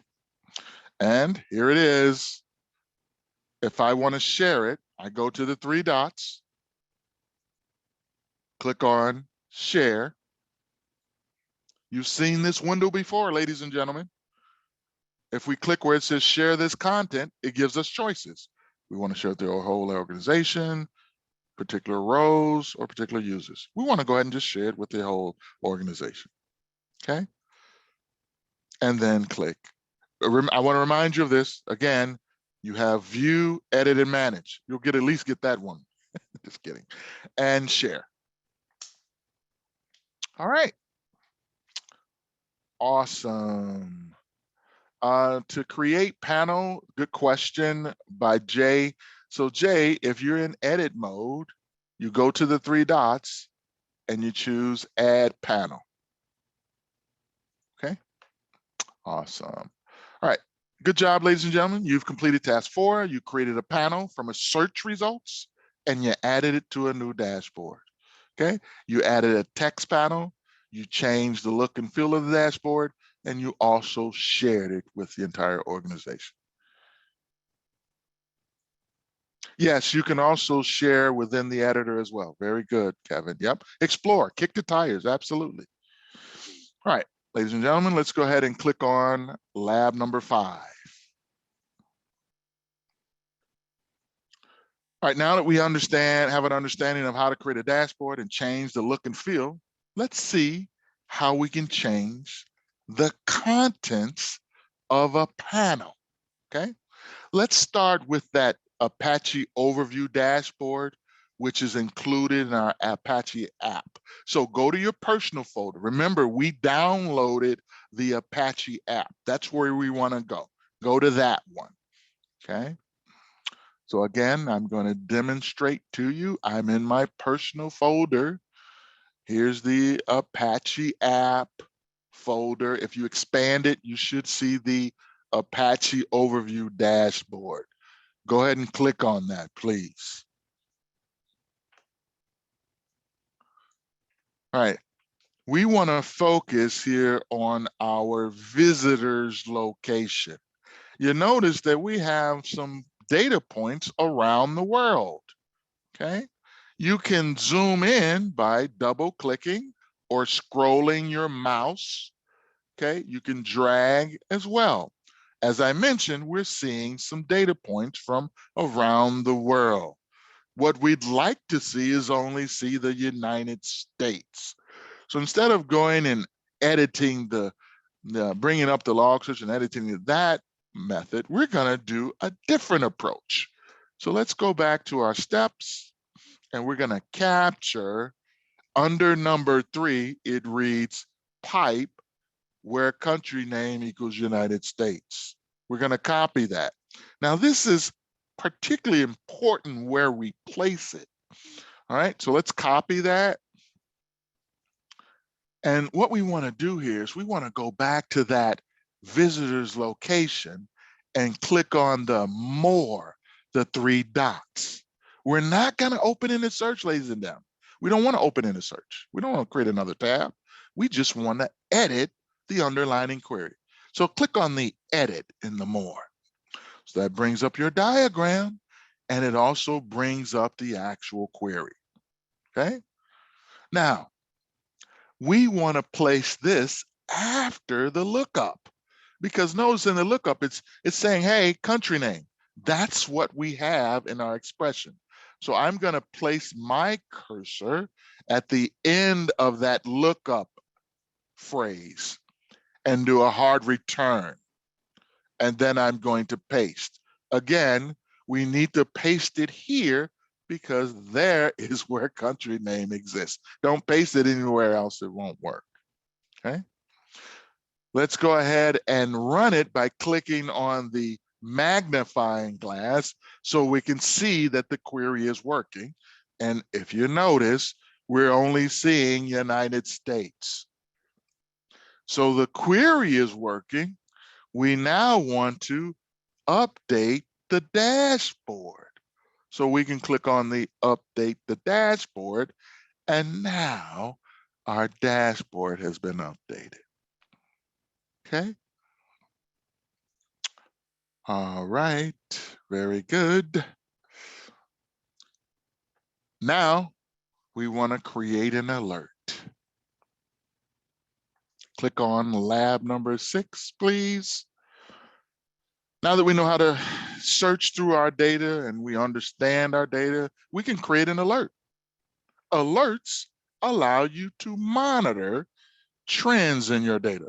If you recall, when I first started the demo, I looked at the dashboard, or I could have went into my actual Slack and looked at the alerts. Okay. Now, in order to do an alert, let's go back to our actual dashboard. We're still dealing with the visitor location panel. Let's click on the 3 dots, but this time we need to open it in a search. So you're opening up your visitor's location in a search. Odell, why do we need to do this? Because we want to save. So go ahead and click Save As. In order to create that alert, that's a step in the Save As. So if you notice here, I'm saving the item. We can leave the name as it is, no big deal. What we want to do is down at the bottom. That's the only way we're going to see this object in the saving of the search. So we schedule that. When we click on schedule, by default, it's never. Once we change that to, let's say, every 15 minutes, we now get other options. Okay. So the run frequency is every 15 minutes. We want to change the actual time range. Okay. We want to do it for 60 minutes. Okay. If you scroll down here, you want to go ahead and we're going to put in the recipients, we'll type in, you can type in your email address or any email you want to type. I'm just going to put in just a bogus one here because I'm not going to turn it on. Okay, so again, you're putting in your email address. Don't put any friends that you don't like. They're going to be calling you saying, hey, what's this? Anyhow, we also want to utilize some of our variables. So let's go back to our lab steps and let's grab under numbers 6H, 6H in our lab steps. You'll see that in the brackets, we're highlighting what's in the block there. We're taking bracket search name, curly bracket fire time, curly bracket raw results. You're going to copy that. We're going to use these variables right where it says in the subject line. So highlight whatever's there. You'll see in the flyout window, it gives you that bubble help over to the right there. And let's go ahead and paste in the name, the time, and the number of results. You're not done, ladies and gentlemen. You also want to include your results in CSV. In case you ever see this on an exam, include an email, your results in CSV. Okay, and then save. Odell, this thing has been running all night. How do I turn it off? Okay, there's several ways. You can go into your personal folder, look for that query item, click on the three dots, go to edit. Once you click edit, you go to edit this search schedule, and then you turn it off to never and update it. Okay. All right, very good. Now, let's get on to our just to kind of show you in your actual results, if you did email yourself, you should see this type of example where it gives you the save search, which is called visitor's location. It'll also give you the results, okay? And then you'll also get that CSV, okay? Again, you want to edit the search and turn it to never to turn that off. You can use any email address, Kevin, anyone you want to. I just put in garbage there because I didn't want to get emailed. So you could use your own if you want to. All right, lab 7 is essentially it's for you, ladies and gentlemen. There's no actual lab. This is for you to get help. Okay, so you can go out and get help with Sumo Logic. You can look at our Doc Hub. You can visit the Learn page. Some of those examples when we were kicking the tires, you could look at that. You can check out the release notes in our website. Search the Doc Hub as well. You can visit our Learn page. You can post a question in Sumo community. Okay. All right. And you can log a support ticket if need be. All right, let's go back to the slides to kind of wrap up everything. I want to go over a few things that are going to be important to you as far as the exam, okay?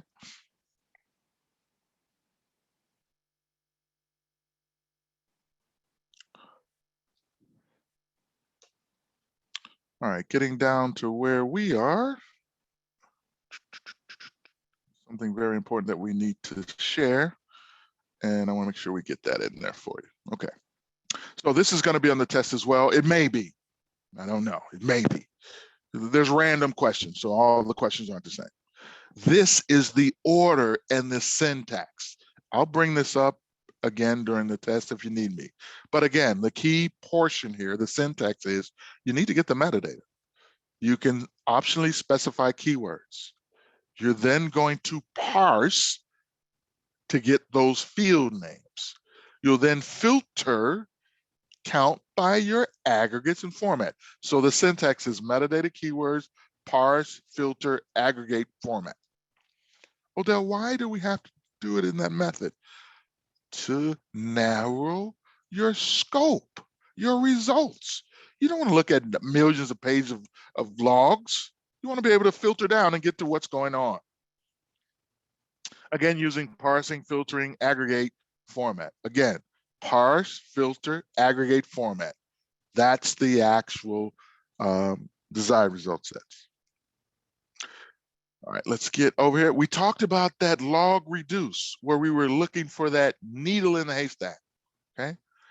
Another one of our machine learning capabilities is that log compare. So let's say we want to compare our logs to today to 24 hours ago or last week, the same time period. We could utilize the log compare. The live tail, if we want to see what's coming into Sumo, we would turn on or issue a live tail, okay? You can only have 10 concurrent live tails at a time. 10 is the limit, okay? Typically, an administrator would be the one that's looking at live tails, okay? All right. Very good. All right, any questions? All right. No questions here? Let's go ahead and take the exam, okay? There's 30 questions, 60 minutes. You need a 75 to pass.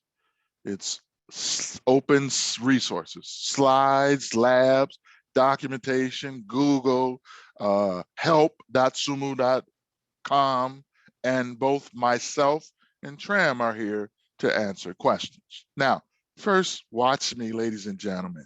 Watch me first, okay?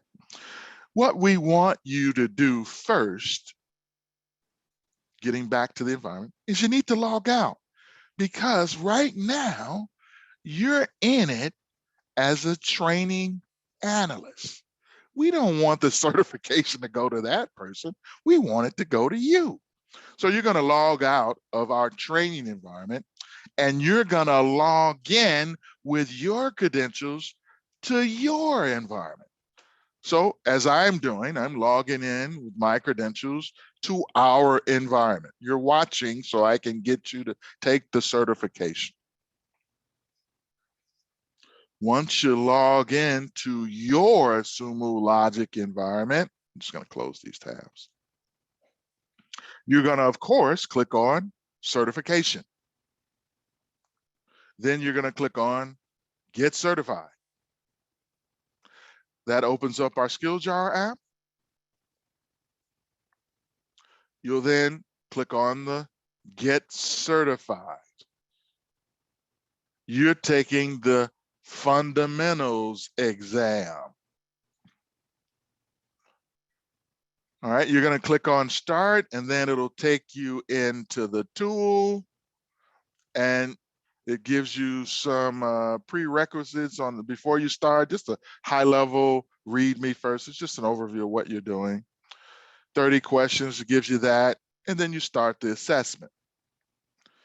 Which of the following is true for source name metadata tag? Name of the host in the log, name of the log file, name of the collector, name of the user generator. I'm just going to choose anything for these. My purpose here is once you're done, you make sure that you actually click the down at the bottom next and then the finish, okay, of course, and then the submit. As Tram has alluded to in the actual chat, you can take it as many times as you want. You can take it later as well. We would like for you to take it right now since it's fresh and we're here to help you. Okay.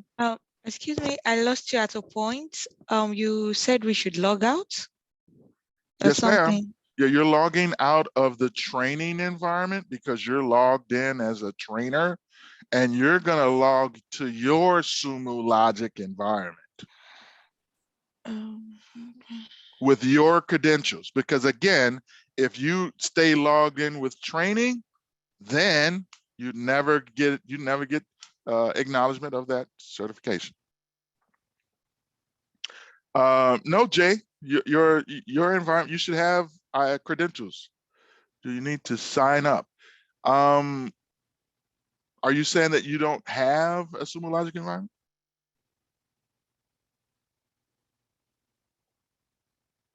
So for those of you that are going ahead and take the test, go ahead, take the test. We'll be here for an hour. Ask questions if you have trouble. Okay, once you've completed the test and you've passed, let me put up the actual form that you're going to utilize.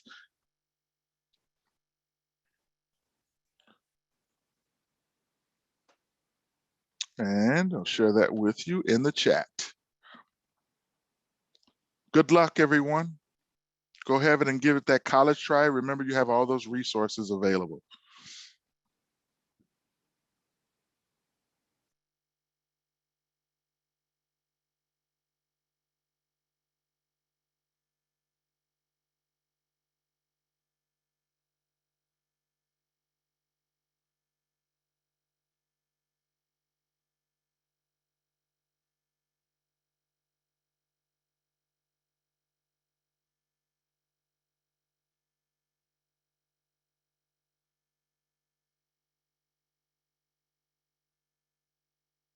As I mentioned in the chat, you'll find the actual form. Once you complete and pass the certification, you'll fill out that form for your Uber Eats voucher.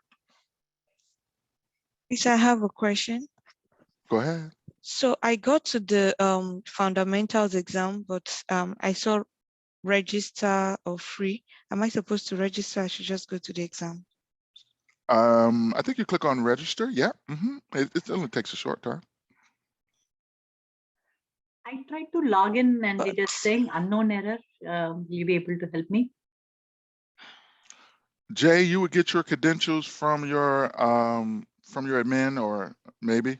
You tried to log in. What happened now? I'm sorry.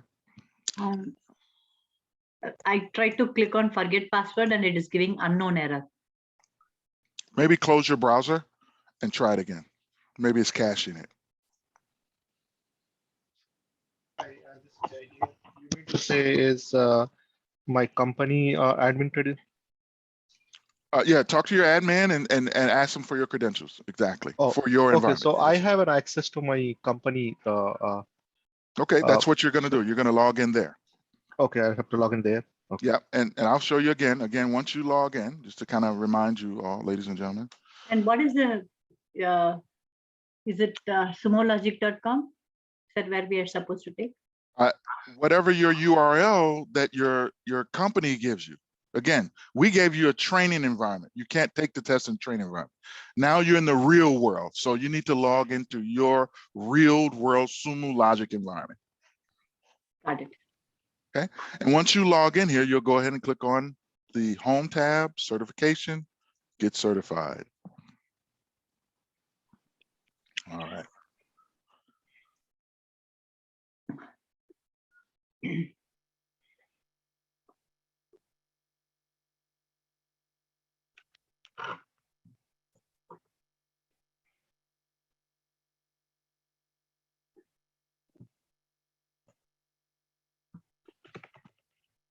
Also be aware, Tram has mentioned, thank you, Tram. Some of you might need to sign in through your Okta or another third-party app, okay?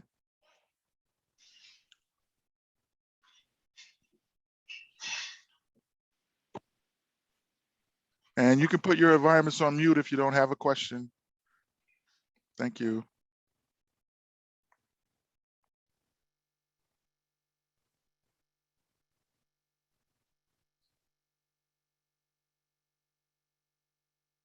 No, Philip, I can't copy the chat. What do you need from the chat specifically?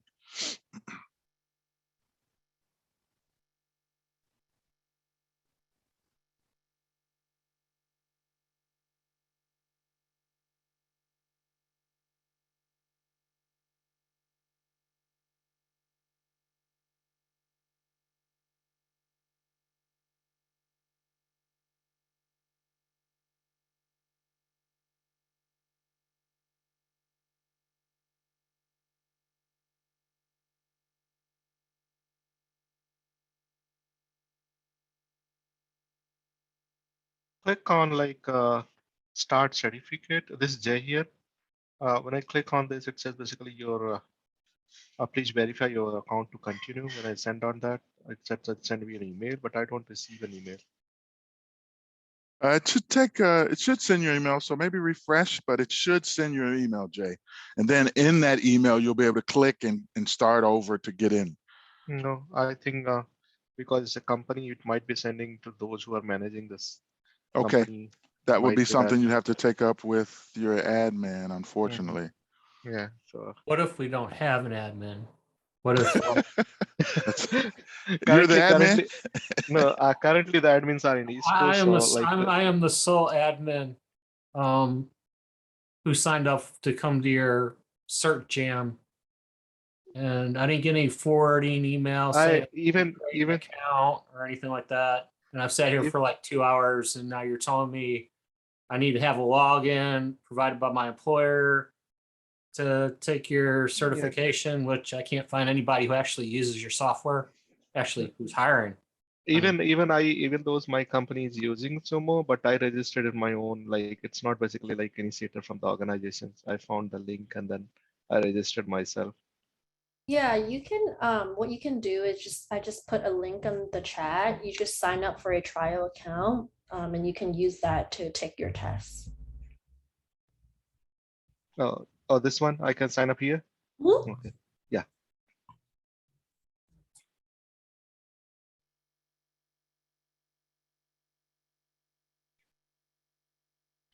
Here it is asking in this one business email. Can I use my company email and then sign up? Or I can use my personal email too. Please use your business email for this. Oh, it says it all email already exists. So I'm just going to do the password reset, but that will reset password from my company. That's a concern here. Yeah, if you already signed up through your company or if it's already been registered, then you need to do the reset password. Let me use my Gmail password. No, Gmail password that because I registered through this webinar, I registered through a company email. Now, if I'm using my company email, it says that this company email already exists in your environment in Sumo, so I cannot log in. If I go and let me see what I have to do.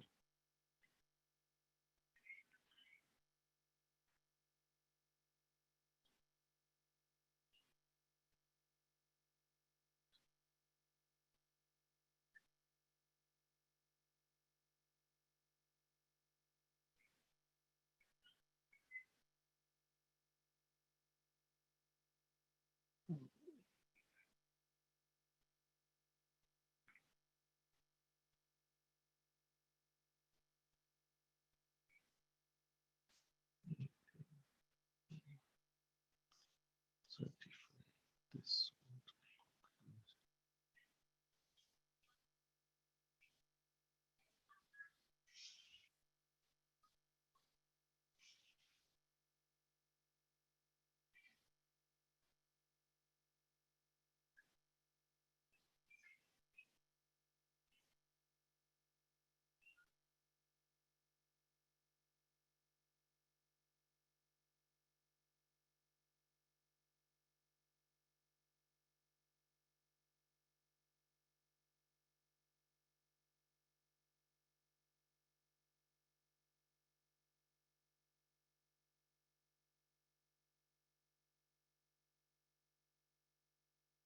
Hi. One question, where I can find information about the application catalog? What's wrong, Laura? Where I can find information about the application catalog? Where can you find information about? It's because there are some questions related with the application catalog. The application catalog. Okay, so you can type in help.sumo.com. So that's what I want you guys to be able to do. Again, if you go in there, let me share my screen with you real quickly. And if you go in here and type in help, and I think you said something about the, what did you say, categories or something? I don't know what you said. Yeah. Source categories, I think you said. I don't know if that was what you said, but you can just type in that word there. It'll lead you to more information. Okay, go in there. Okay. Yep, and find out about your categories. If you want to tell me what the question is and the answers, I could help you as well, but I don't know the questions by heart if you don't tell me the answers. It's regarding to, sorry, it's regarding with the actions that I can take in regarding to the specific application.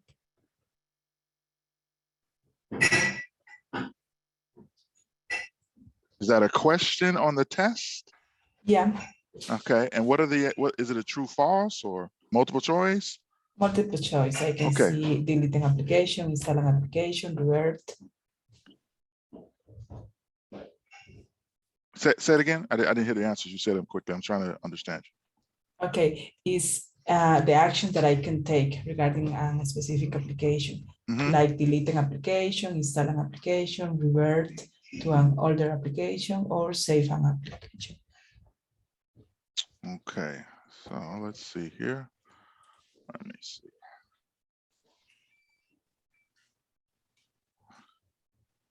All right, so you cannot delete an app. So I'm going to share my screen with you. I think that's the question here. Let me go here for a second. So they're talking about the app catalog here. Yeah. And we were able to search for the actual Apache app. Okay, we were able to add it to our environment. Okay, and then once we added it, we are able to save it and share it. We're not able to delete it. Is that one of Okay. the choices? Yes. Install save an application. Okay. Yeah. Thank you. All right.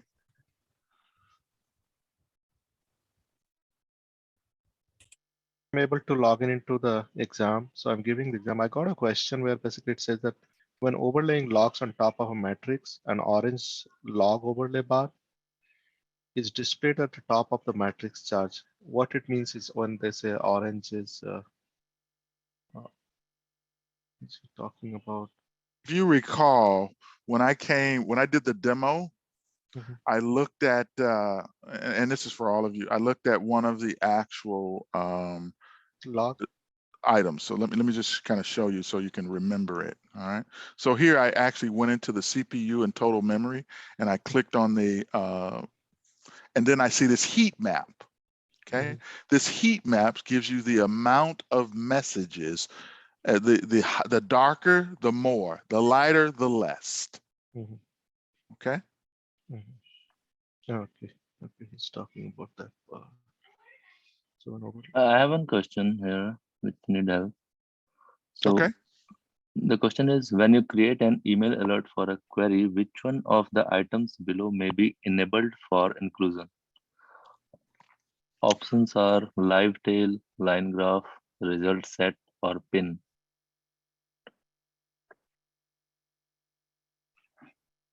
Okay. I'm sorry. I was asking a question. Go ahead. Now, I'm sorry. Can you say that again? It says, Yeah. So when you create an email alert for a query, okay, let's which go one do of that. the Let's just which do one this. of the items below may be enabled for inclusion?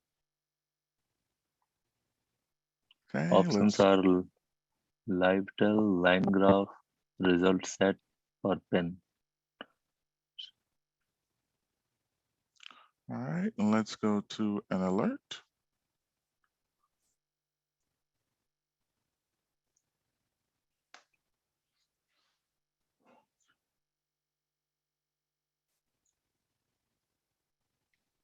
Oh, result set. I got it. Thank you. Yes, sir. Result set is included. Thank you Yes, so much. sir. Go ahead with your question.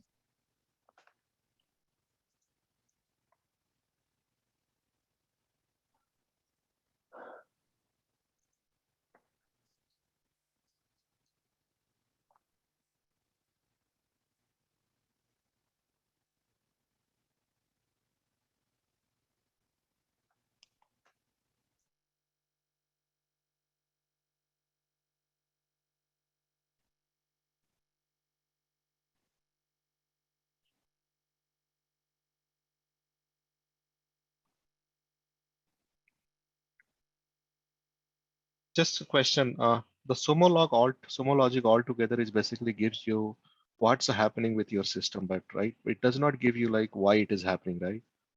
Am I correct? You're not correct. Let me just demonstrate real quickly. Let me share with you what I showed you at the beginning. Will it give you the why it is happening as to? Let me show you. Yes, sir.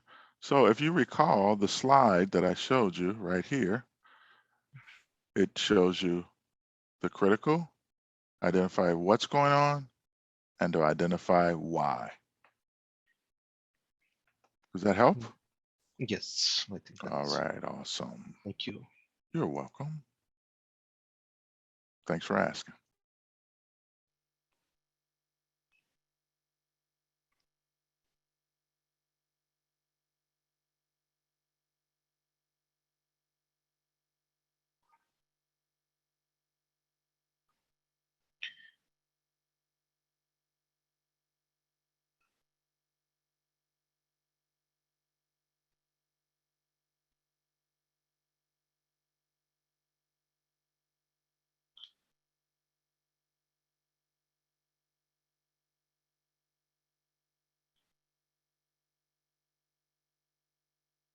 So for dashboards, we have a live mode as well, right?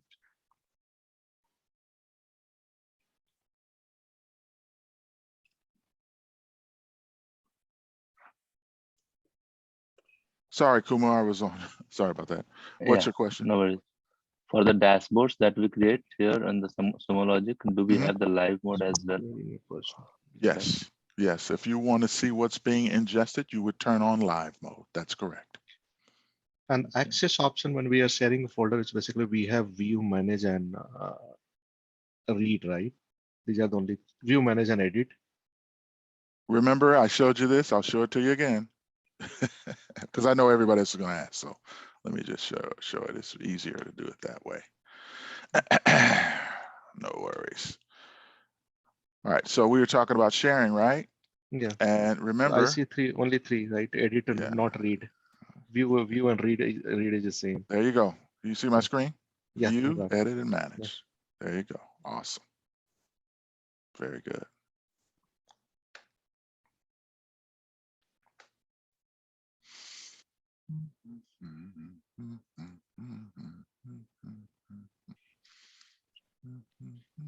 So we have valid time slice meter is in minutes, right? Minutes and hours. Can we have any years also? All right. But we did. Again, I'll address that again so everyone will be aware of that. So again, when we did time slice, right? Yeah, I saw it's like in the minutes over there we put it. Yep. And you can't do years. That's the bottom line. You can't do years. Yeah, so that's what. Yeah, you're right. Yep, there you go.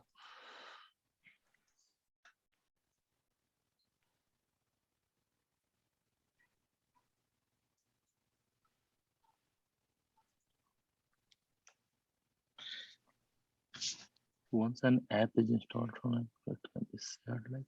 Again, you can put yourself on mute.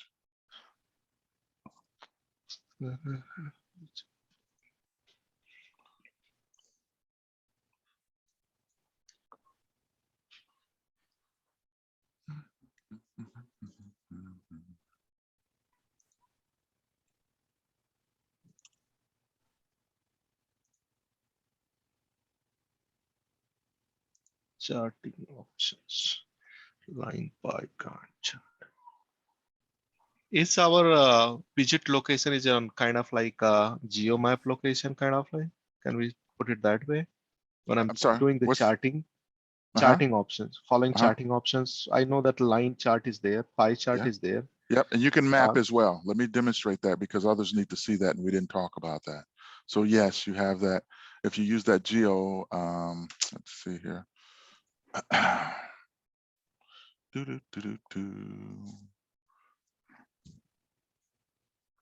So this icon right here.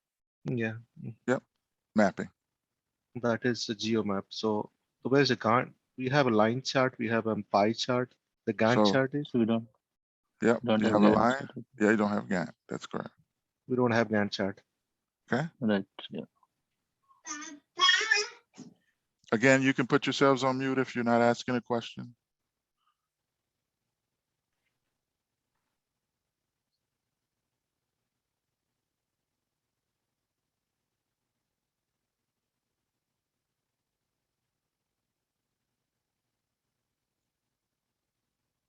Go ahead, Blessing.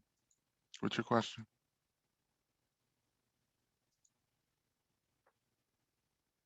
Oh, no. Thank you. I raised my hand earlier. Okay, And I'll lower it. No worries. Yeah, thank you. You're welcome.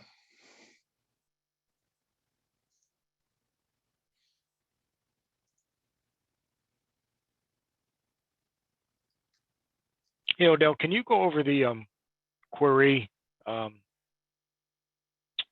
best practice again, the format? Yes, sir. Great question. Great timing. Others will need that as well.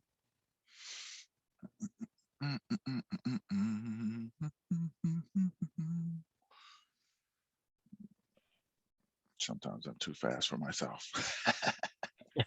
And meanwhile, I can ask one more question. Okay, sure. So, well, we wanted to schedule our search. It's basically the pin is an option, right? Because we see save sets and all. There you go. There's the syntax. I'm sorry, go ahead. What's the question, sir? Question is like when you wanted to schedule our search, it's a pin is an option, right? Schedule your search. Yes, schedule a search. I see the options that basically cheat sheets, save as, share, info, pin, favorite, add, monitor, live trail. So question is, if you want to schedule a search to run at specified interval, which link do you need to click on? So options I have see is share. No, we don't want share. We don't want save as. Pin and info. Info is not pin. I'm thinking of like pin. And what are your other choices? These are the four choices: share, save as, pin, and info. John, what's that? The question is, Hey, could you repeat the question, please? Yeah, if you want to schedule a search to run at specified interval. Gotcha. You want to click save as. Which one? Save as. So save as with basically the specified interval. That means okay. Oh, at that time you can specify the scheduler. Yes, correct. That's how you get there. And I'd like to also allow you guys to know that my esteemed colleague that I mentioned earlier, John Meredith, has joined us. Hey, folks, how are things?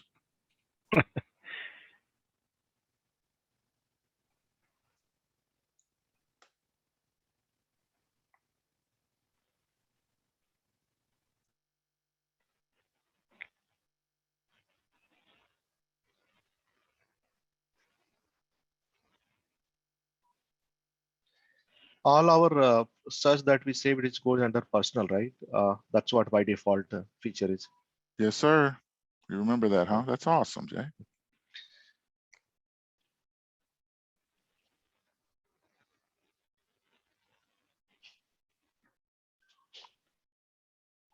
Katrina, Hey there. Go ahead, Dave.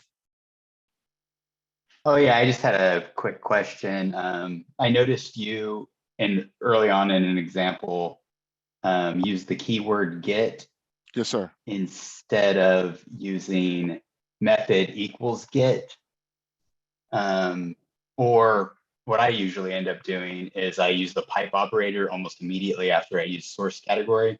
I was just curious what the performance differences would be between those different methods of using a keyword versus a extracted field versus waiting to do your filtering to the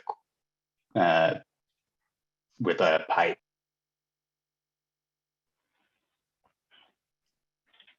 John, that's a question for you, if you can handle that one.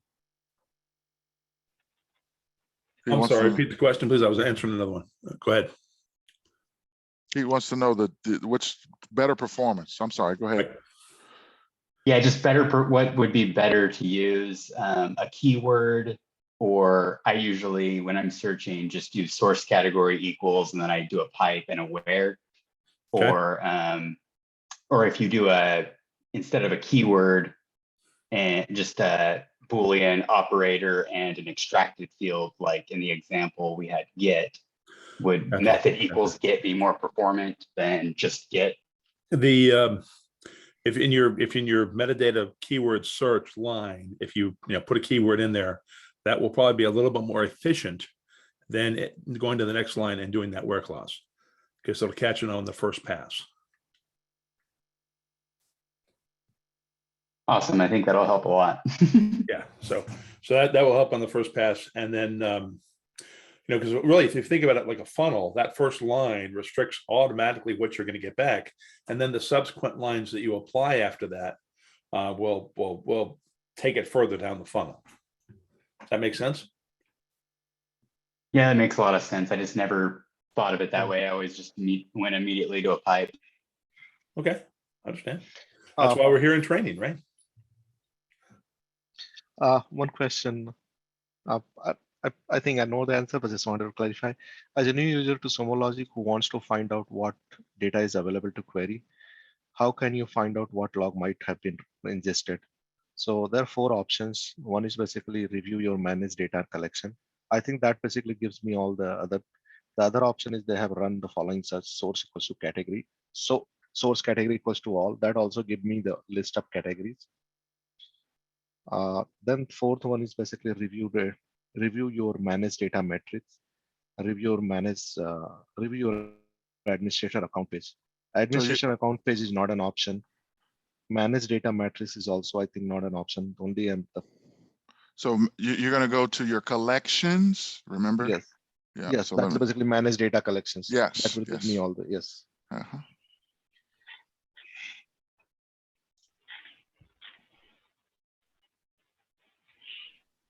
I got a silly question for you. Because we did the email alert very quickly. I just went back and I couldn't find what's enabled for inclusion. So again, we're talking about alerts. Yeah. And if I go down here and schedule this, if you remember, I went over it briefly, but you're right, it's probably fast. Is result sets one of your choices? Yep. All righty. I think I'm making this too complicated. No worries, no worries. Breathe, exhale. No worries. Searching your log, you can export your messages. I'm sorry, is there a question? The aggregate, when we basically do the filter options, there is aggregated results. I think we didn't, did we do, we can export it from there, the aggregate results? Yeah, remember I said, okay, if you look at my screen, can you see my screen? Yeah. I'm on the aggregates tab. Yeah. Okay. Okay, Let me change to this. So on the aggregates tab, and I go to right here, this icon right here will allow me to export my results. If I want to do the same thing for messages. Yeah, okay. Okay. Yep.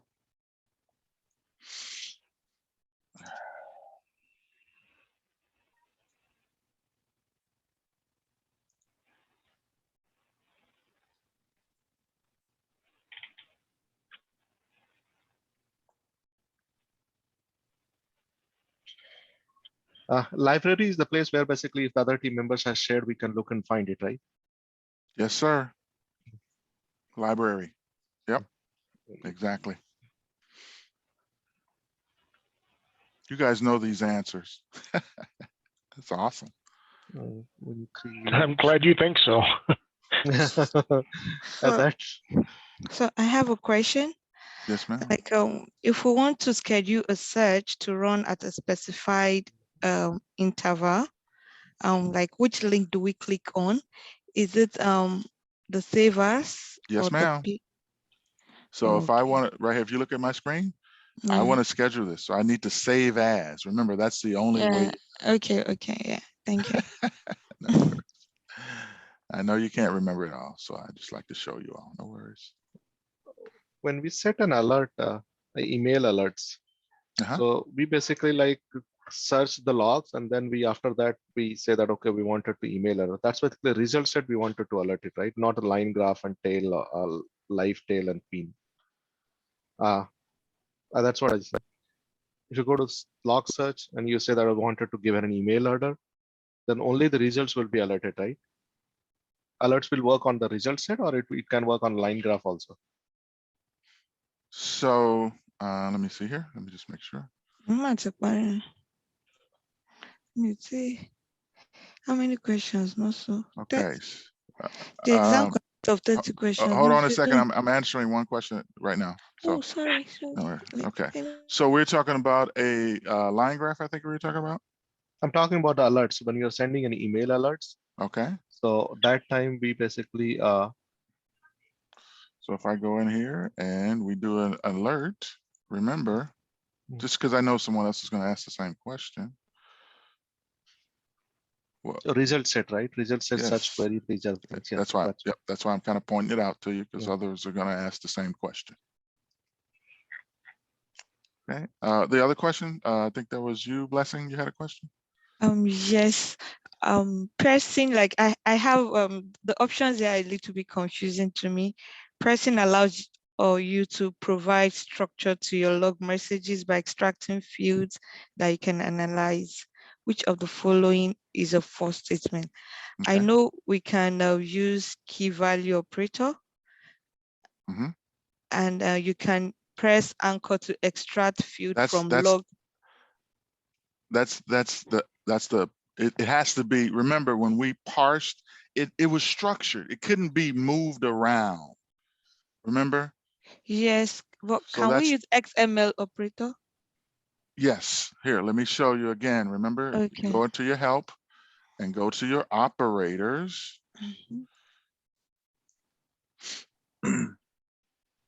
And you'll see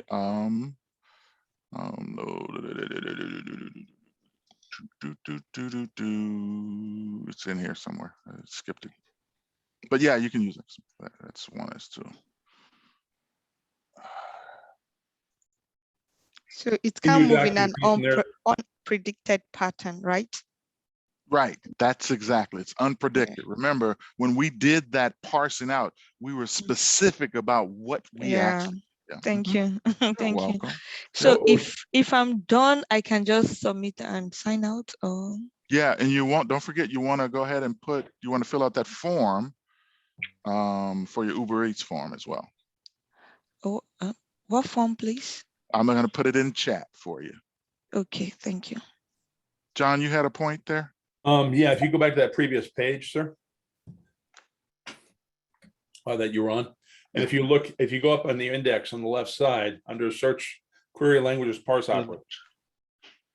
So yeah, right there. That's what you wanted, I think.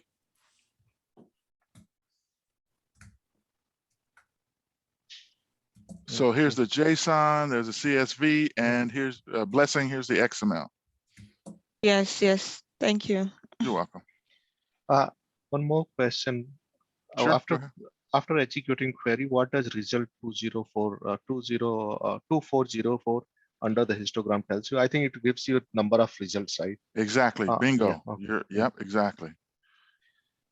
I'm going to put that in the chat. Just give me 1 second. I know you guys asked for that.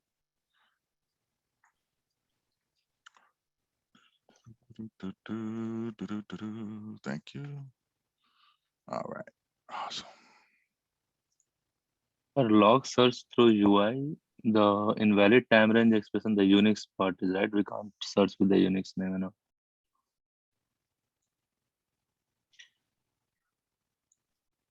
More, I didn't understand or hear that question. So. Okay, so the question is when running a log search through the UI, which of the following is an invalid time range expression? So I think it's we can't give it the one option is starting with Unix some number, so we can't search with that, right? The time range expression. Okay, yeah, right. You cannot, as far as looking at timestamps, you can't put in that Unix formatted number if that's what the question is all about. Yes, you're correct. Thank you. You're welcome. Thank you for asking.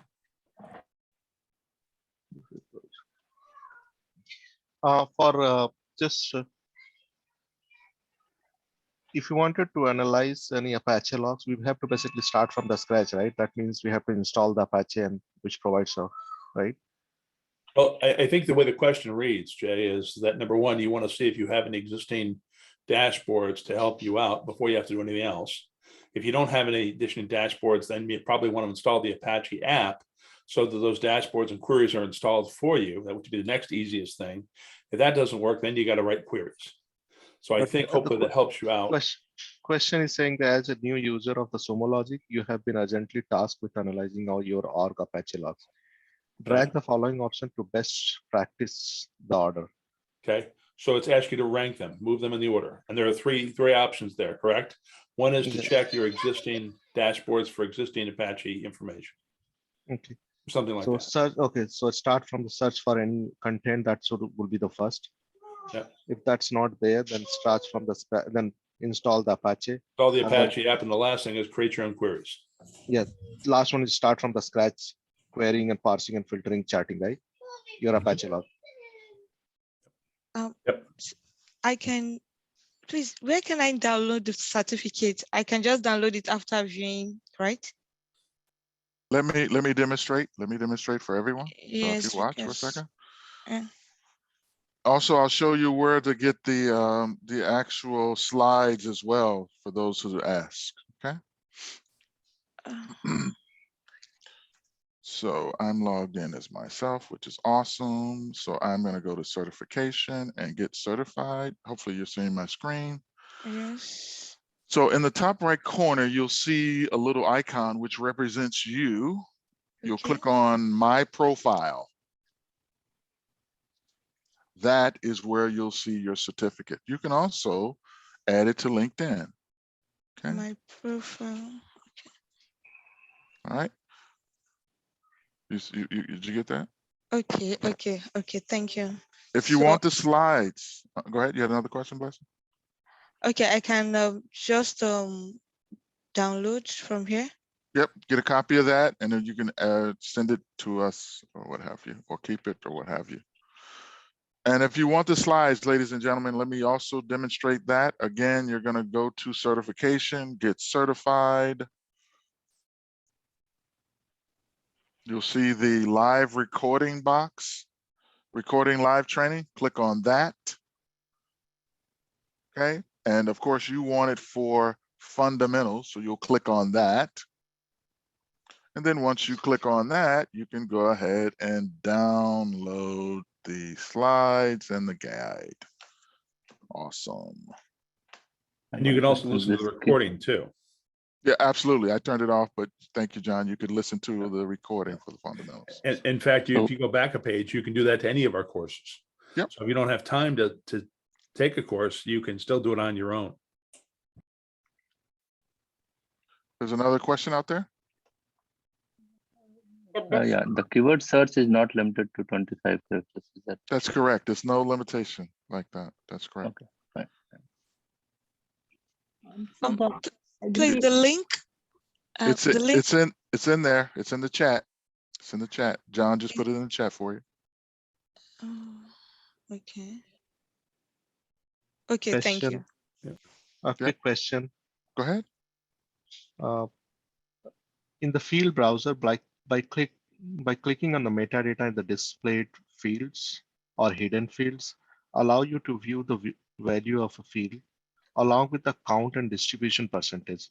Okay, so I see that option is where basically if you click on the displayed field, it will basically, if you uncheck, it basically hide the data. But right, if but he's if you talking about distribution and percentage and count, so maybe like yes. So for example, if you're looking at my screen, yeah. if I click on the name, it gives you the actual. Okay. So don't click on the checkbox. Click on the name. Okay, that's what I confused. Like I thought, No worries. just clicking. Yeah. No worries. I thought like checkbox. When I do the checkbox, it basically just hide the data. Yep. Yep. No worries. You're welcome, Chad. Good luck. All right, thanks, guys.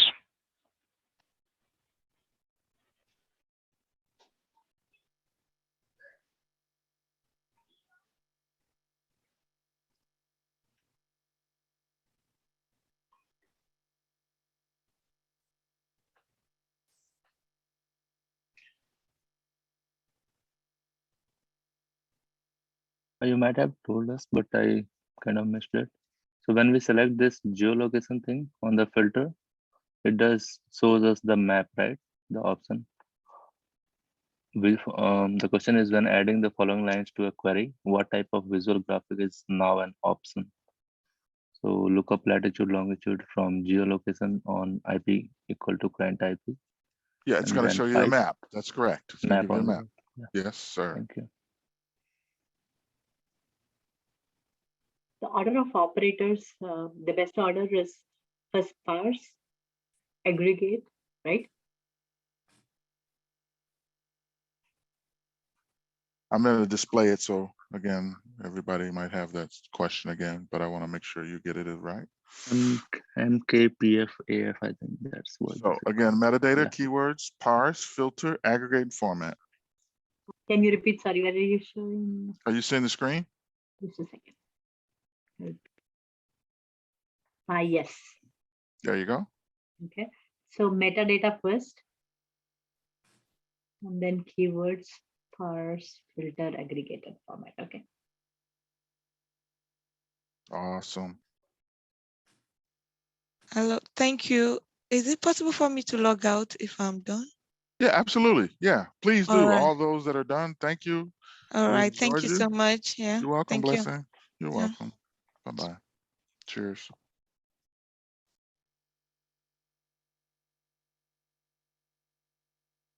You're welcome, Last question for Javier. me. Go ahead. So in the personal folder, we can't zip the content, right? Whatsoever we have said, we can share, export, and open, but That's correct. we don't have option for zip. Yep. And if you need me to show you that as well. I have a question, but I don't know whether I think I might not have noticed it. By default, legacy dashboards are created in interactive mode, which Perfect, requires thank you. user input in order to refresh. If you need your dashboard to constantly update, set them to a live mode. I think That's that's correct. true. That's true. That is true. Mm. That's correct. Live mode, as I mentioned, it's going to do as ingesting into Yes, Sumo yes, Logic. that's Yeah. yeah. Yep. You're right. You're right.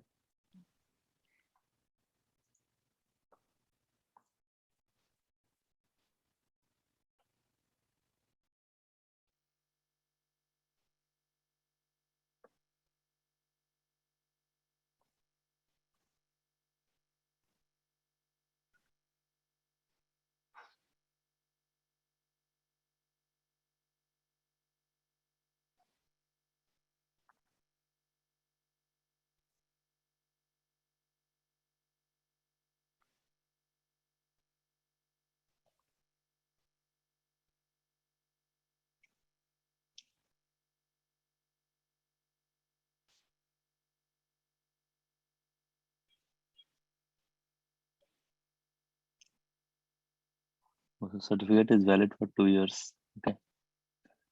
Thank you. You're welcome, Kumar. Congratulations. Thank you so much. You're welcome.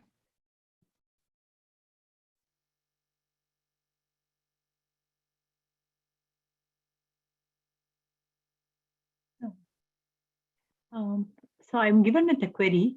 Which query line would you add before counting if you wanted to group the incoming logs into 1 minute increments? Time sliced, maybe? Okay. Oh, 1 minute intervals. Got it. Thank you.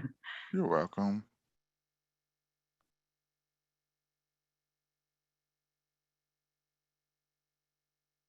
We can export the aggregated results too, correct? Yes, ma'am. If you recall, Yeah. let me show you real quick. Yep.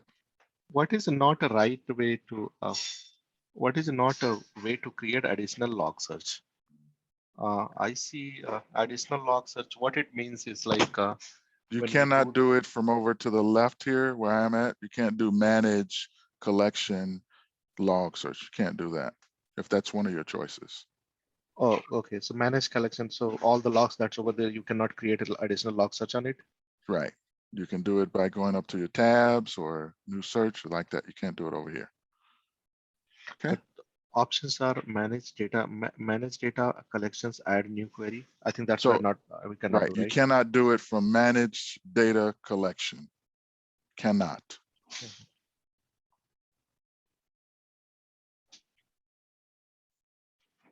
Okay, and if you have to have dashboards to constantly update, set them to live mode. That is a true statement, correct? We have Correct, Geetha. Yep, you're right. Good job. Yes, ma'am. Yep.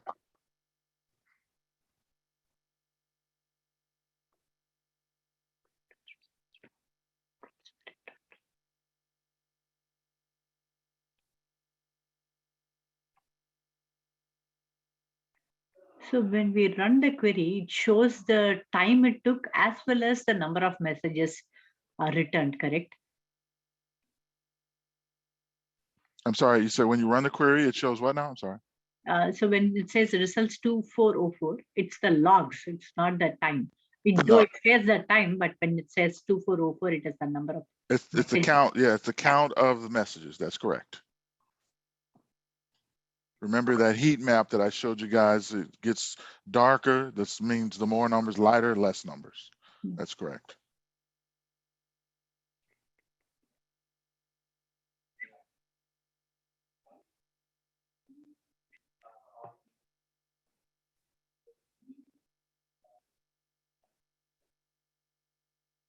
Some seems to be very straightforward questions. With app catalog, we can just install the app, right? We cannot save as, and then definitely we cannot delete it, but I think we can install new app. Yep. Remember, the Apache, we installed it. Yeah. We were able to share it. We saved it. But can we revert it also, like revert to an older app? No, right? What do you say? Can we re what? Revert, R-E-V-E-R-T. Revert to an older app. I don't think you can. I don't, John, is that something you can do? Revert? I haven't heard that statement. I'm sorry. It says, can you revert an app? That was one of the choices. Oh, no, you can't. The only thing you can really do is install the app. Oh, okay, yeah. Okay. One more question is like parsing allows you to provide structure to your log message by extracting fields that you can analyze. Which of the following is a false? I see multiple false, but This is the one about the parse anchor, right? Parse anchor has unpredictable or unstructured or whatever the word is. Yeah, that's the false statement. Okay. And Rest of it true. The app catalog only can be installed with what you said, correct? I'm sorry, I didn't catch that. We can the app catalog, it can only be installed. We Yes, cannot yes. install Correct. it. The only thing you can do is install from the app catalog. That's correct.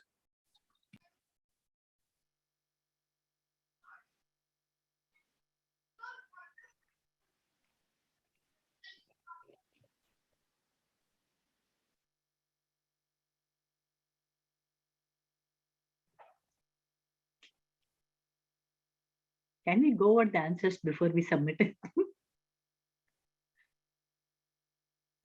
Take it on faith.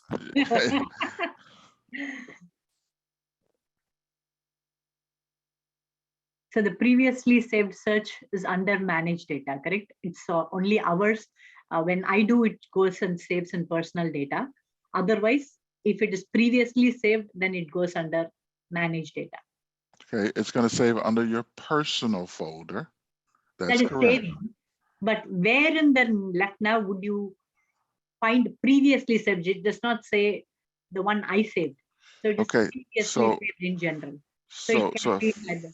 If you think about it for a second, what is this right here? Reasons. There you go.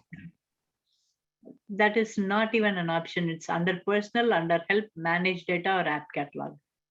So personal or Library is not an option. It's personal, manage data, help obviously is not an answer, but so app it's going to catalog, be manage data. it's got to be under personal then. Because it does not save by me. It just says where in the left. But you can change this. You can change the sort order here by anyone, not necessarily you. Oh, okay. So then it would be under personal. Okay. It's a little worded differently. Give it a college try. Go ahead and give it the college try. Go ahead. Next question. What is the best way to view historical CPU performance of the host in Sumo Logic? I think it's a log search, right? Live trail is also you can so, but like they're talking about historical. Is a matrix or a log search? Metrics. Okay.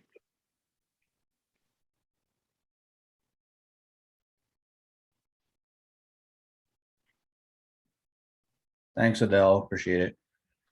Good job, Noah. You're welcome.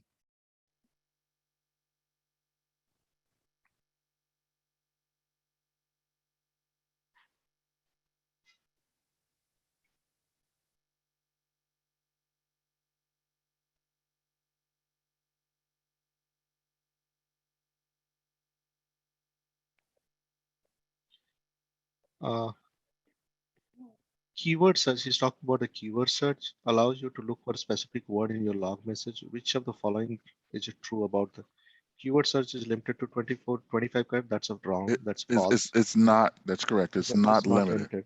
That's Not correct. limited. Keyword search supports Boolean. It I does. think yes, it supports. The first one is the answer there, Jay.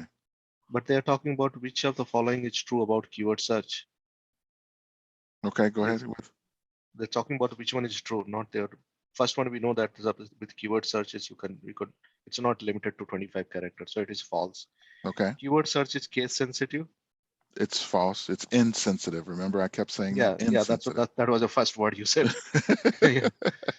Keyword search only allows complete words. That's also false, right? You can use wildcards. Yes, you can use wildcards. Okay. So only the true is like this. Keyword search supports Boolean logic. It does support Boolean logic. That's only the true option. Yeah. So the searches on the dashboard can be shared with individual users, and it can be shared with group of users defined by the role, correct? Yes, ma'am. Remember when we said share, we had the entire organization, we had groups, roles, or individuals. That's correct.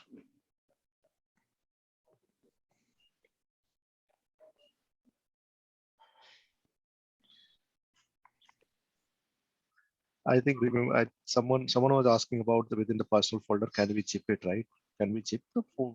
No, there's no zipping in the personal folder. There's no zipping. Okay. But you can export it, you can open it and share it. Yes, you can. If you click on it, the 3 dots, you'll have that capability.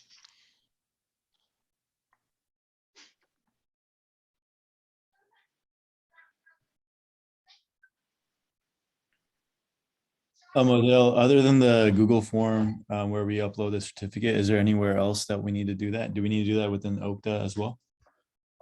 Not that I'm aware of, no. What you also might want to do, Sahil, you might want to go ahead and share it on LinkedIn.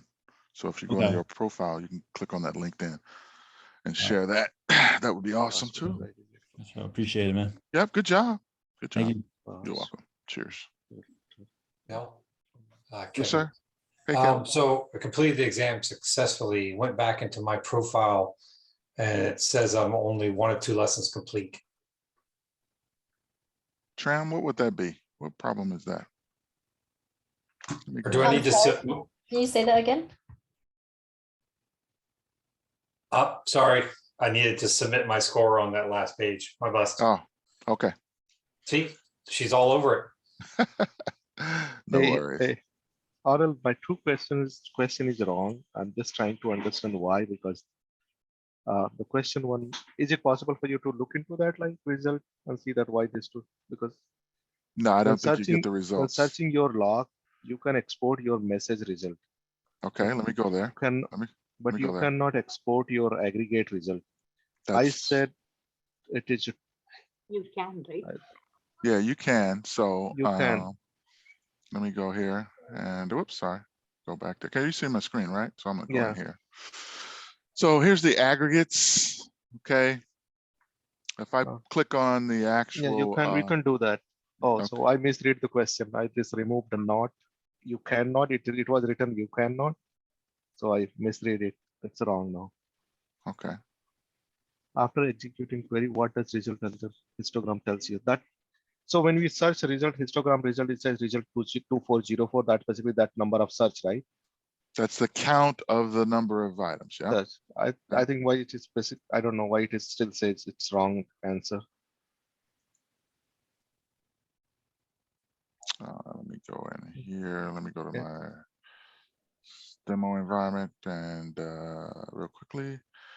And here's the histogram. And when I above it, you'll see. Oh, here it is, right here. Here. See, so that's the number of messages. Not this question. They're talking about histogram. They're talking about after executing. What does result colon 2404? That means total number of search, right? Search result. That's the number of items that are coming. Yeah, the total number. Yeah, that's the total, Total number. I don't, that's what I did it. Maybe like I don't, but that answer is incorrect. So anyway, I passed exam.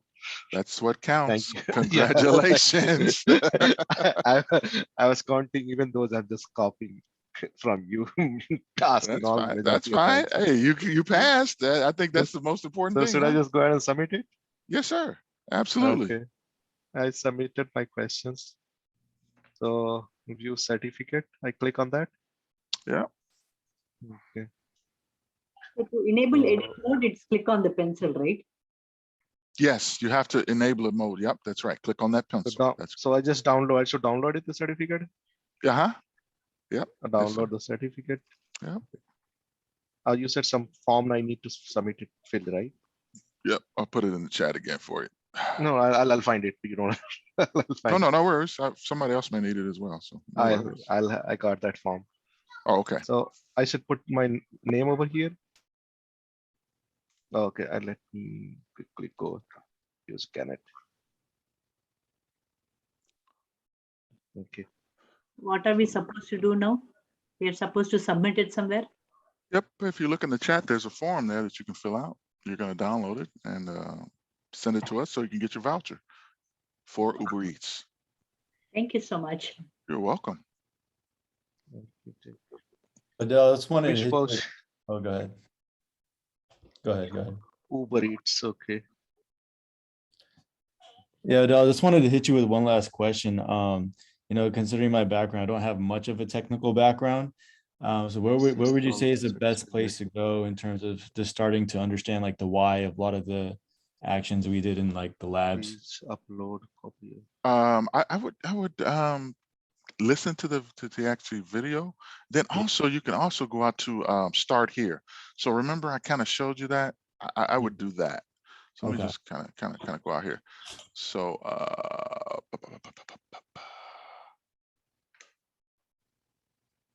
what did I do? Okay, go back here.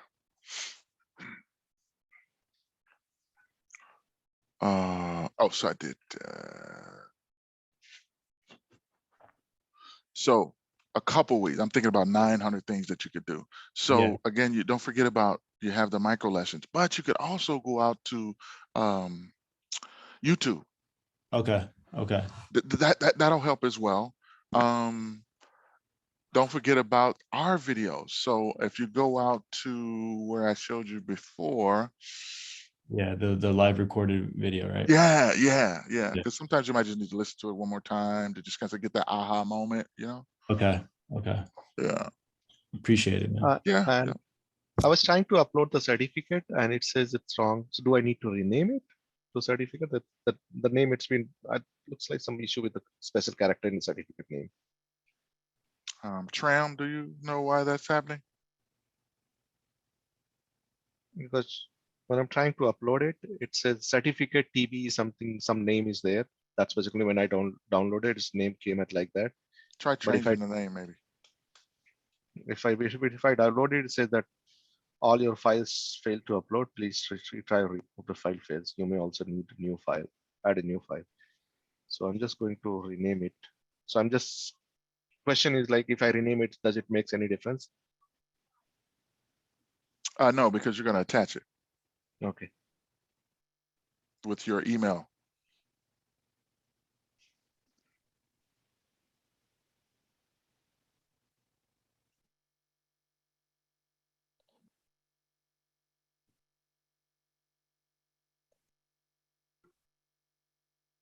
Okay, if you could put in the chat what number question you're on, because there's a lot of us out here, so I want to make sure we've actually come up on the end of the actual training. So I want to make sure everyone's done. Just let us know what number you're on in the chat. Even then it is failed. It's rejected. I don't know why. So Tram, the issue is he's having trouble saving the downloaded certification. Are you not able to save it? Is that what you're saying, Jay? I saved it. Now in the form, I have to submit it, right? Yes. Attach that certificate. So that's where I'm trying to submit it. It says like it's not able to upload it. System is not able to upload it. Let me just put my name and just remove that everything. Oh, I'm going to put just my name and see that what's going on. what the error message is saying you cannot upload it. Server rejected it. It says.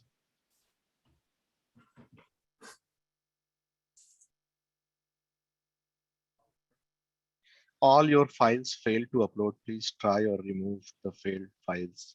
You may also add new files. I don't know what is this option because it's a very simple PDF file name. My name, my first name and last name .pdf. It's a PDF file, right? Yeah. Okay. If you can't upload, that's fine. Just go ahead and fill out the form. You can just submit it without the upload, and I'll verify it in the back end. Now I cannot go and should I take a JPG file, take and copy it, and then should I open it, copy it, and then paste, put it into Word file? Is it because of PDF we are not able? No, PDF should work. I've been receiving all PDF, so it should work. Are you saying you cannot upload the, you cannot proceed the form if you don't upload an image? It shouldn't be a required question. Let me see. Yeah, I submitted my answer. So however, I'm just going to put a PDF over here in case if you. Yeah, so if you can't submit the image, that's fine. I can just verify on the back end on my end. Oh, you should be able to verify it now. No. I will do it. Mhm. Okay. Yeah, you're welcome. Okay.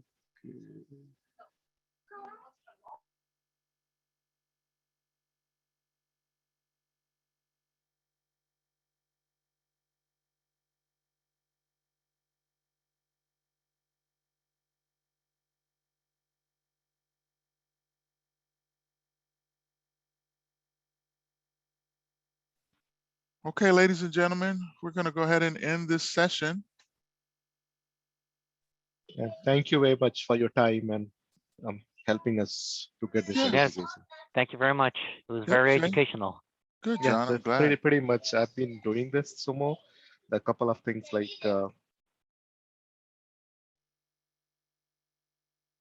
What happened, Jay? it's a pretty good session. Okay. Okay. Yeah. Thank you. Valuable. Yeah. All right.